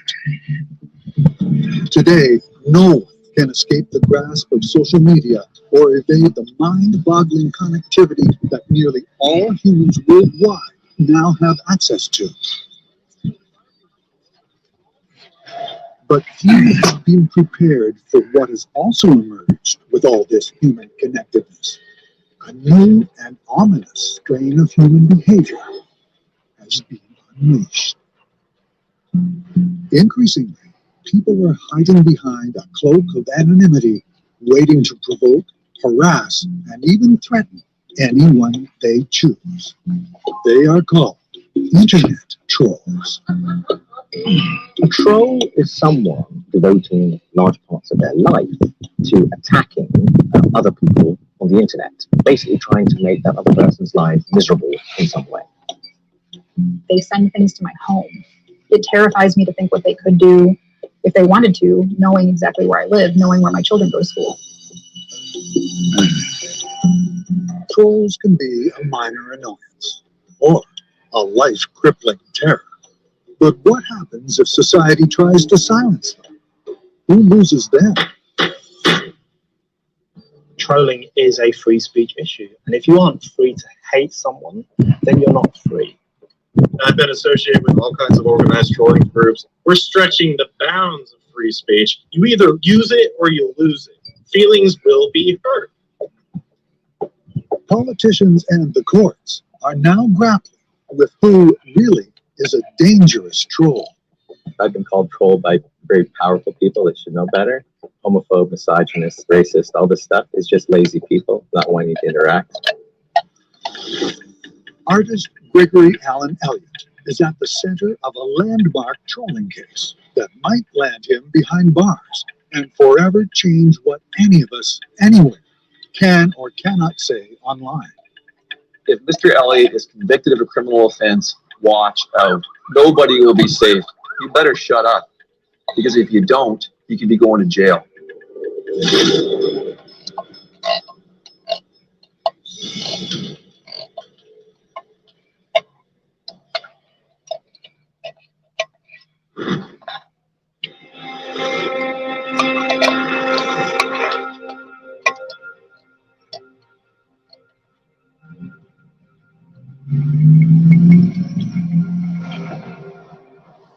My name is Gina Crosley Corcoran. I write a blog called The Feminist Breeder, and I deal with a really steady onslaught of very vicious and dedicated trolls. Trolls can be really, really sneaky. When you think about patterns of stalking, stalkers don't just do it really quietly. They leave their victim clues that they are being stalked in order to scare them. So today I got a Working Person Store magazine addressed to The Feminist Breeder with my home address. My trolls sent me this, probably to imply that I'm too lazy to find a real job besides blogging. So,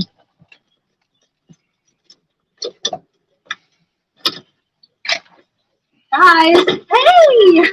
Come here, pumpkin pie. Gina's blog earns her family a decent income. She writes about being a stay-at-home mom, but from a pro-choice, modern feminist perspective. And a large, active community of like-minded women has grown around her blog.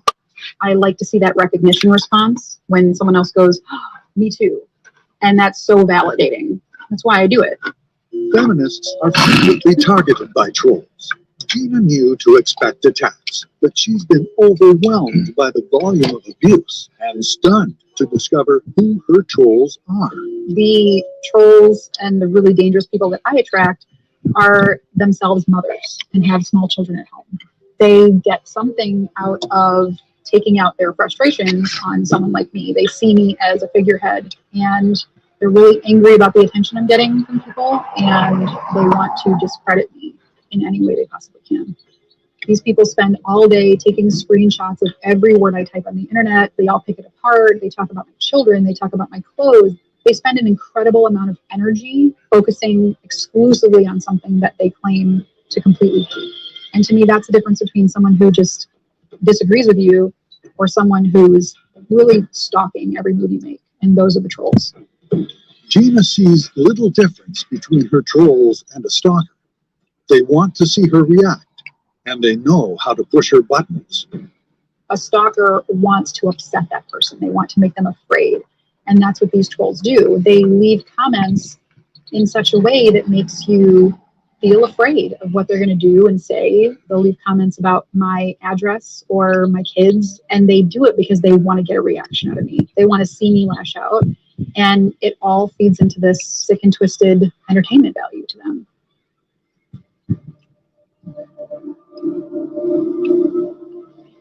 So what is it that motivates trolls?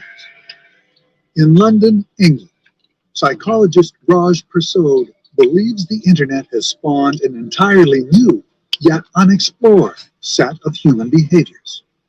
Psychologists and psychiatrists have been somewhat taken back by the huge amount of negativity there appears to be on the internet. And it may be that the internet has unleashed a kind of dark demon within millions of people out there in the general public. We think that one of the things that's problematic about the internet is it normalizes extreme behavior. So because you see a lot of people on the internet behaving in an extreme fashion, you think it's more normal than it might actually be.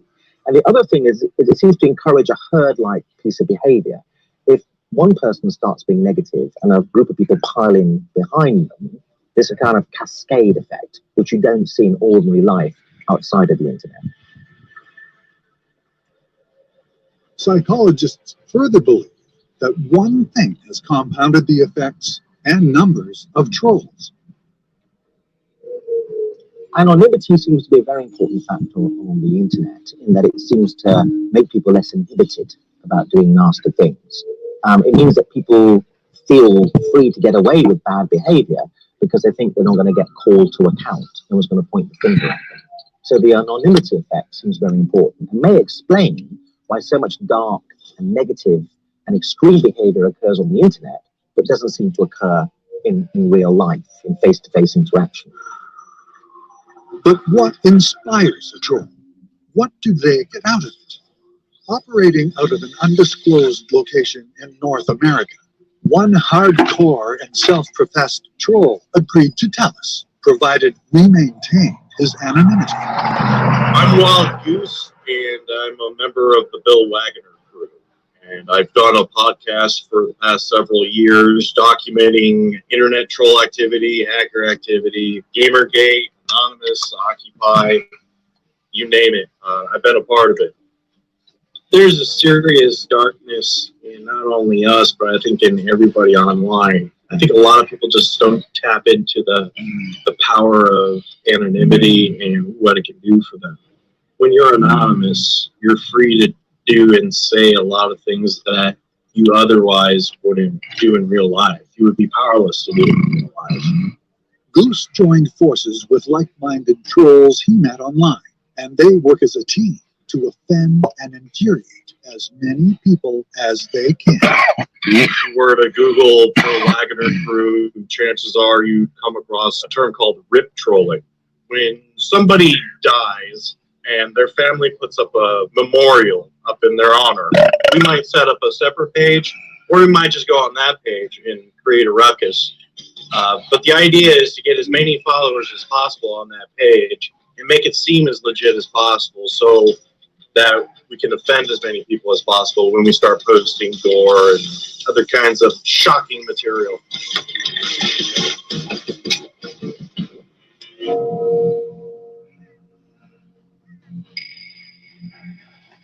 Hounding people when they are most vulnerable, like at the time of a loved one's funeral, is a surefire hit for the troll.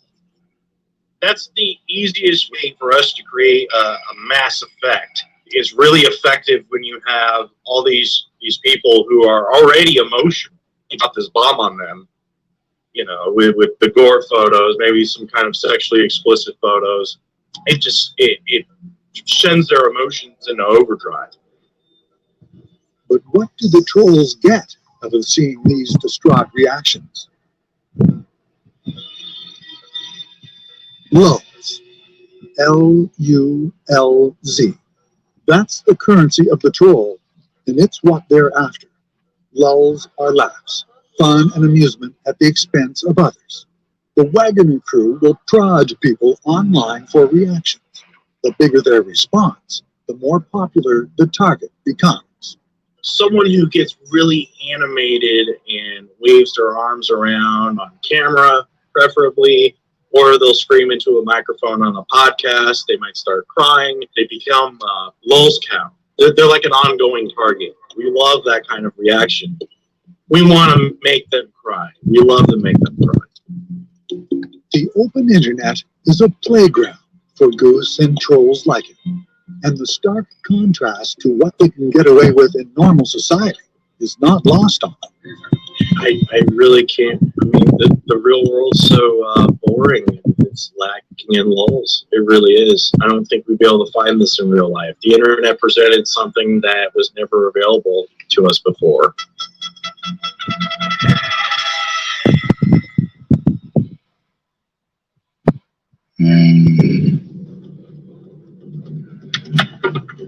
Today, if you go on the internet, you're entering the domain of the troll. But where did internet trolling all start? This unassuming computer science professor may hold the answer and may himself be one of the very first trolls on the internet. I'm Dr. Adam Steele. I am an associate professor of computer science at DePaul University in Chicago. I think I'm the first recorded troll on the internet. Certainly not the first troll, but the first one that was actually written up. This is a piece that is here because my wife hates it, called The Alchemist. I didn't really notice, but it sure does look like a troll, and I guess he's stirring the pot. Adam would first access the internet while attending university in the province of Quebec, Canada. And it wouldn't be long until he was stirring the pot with his wry sense of humor. I was a grad student in 1993 at Concordia University of Montreal. Essentially, at that time, the internet was still very nascent, and at that point was just a relatively small number of universities that were connected together. And there was this kind of quasi-bulletin board system called the News Network. You had, for example, a group like Rec.Humor. People would trade jokes, and I guess what happened at some point was that there were people on Rec.Humor who had a certain penchant for tasteless jokes that was not appreciated by the rest of the community. And so the tasteless denizens were kind of hived off and started their own group, and All Done Tasteless was born. As the chat group All Done Tasteless got going, the jokes started to get more and more extreme. But soon, the jokes just couldn't get the rise they wanted. I think it was a long, hot summer, and everybody was kind of getting a little bored. And there was this idea that the people of All Done Tasteless should invade a news group, and somebody suggested Rec.Pets.Cats. Yes, cat lovers would be the next target, and Adam would be the lead. Like any community, they wanted to discuss problems that their cats had. So I guess my contribution was that we should actually engage them by writing a story that appeared to be from somebody who was genuinely concerned, get them to respond, a stealth attack. So I created a fictitious identity, and it was posted anonymously to Rec.Pets.Cats. And what happened next would be recognized by Wired magazine as something that had never happened on the internet before. I have two cats. Sootykin, 2-year-old female.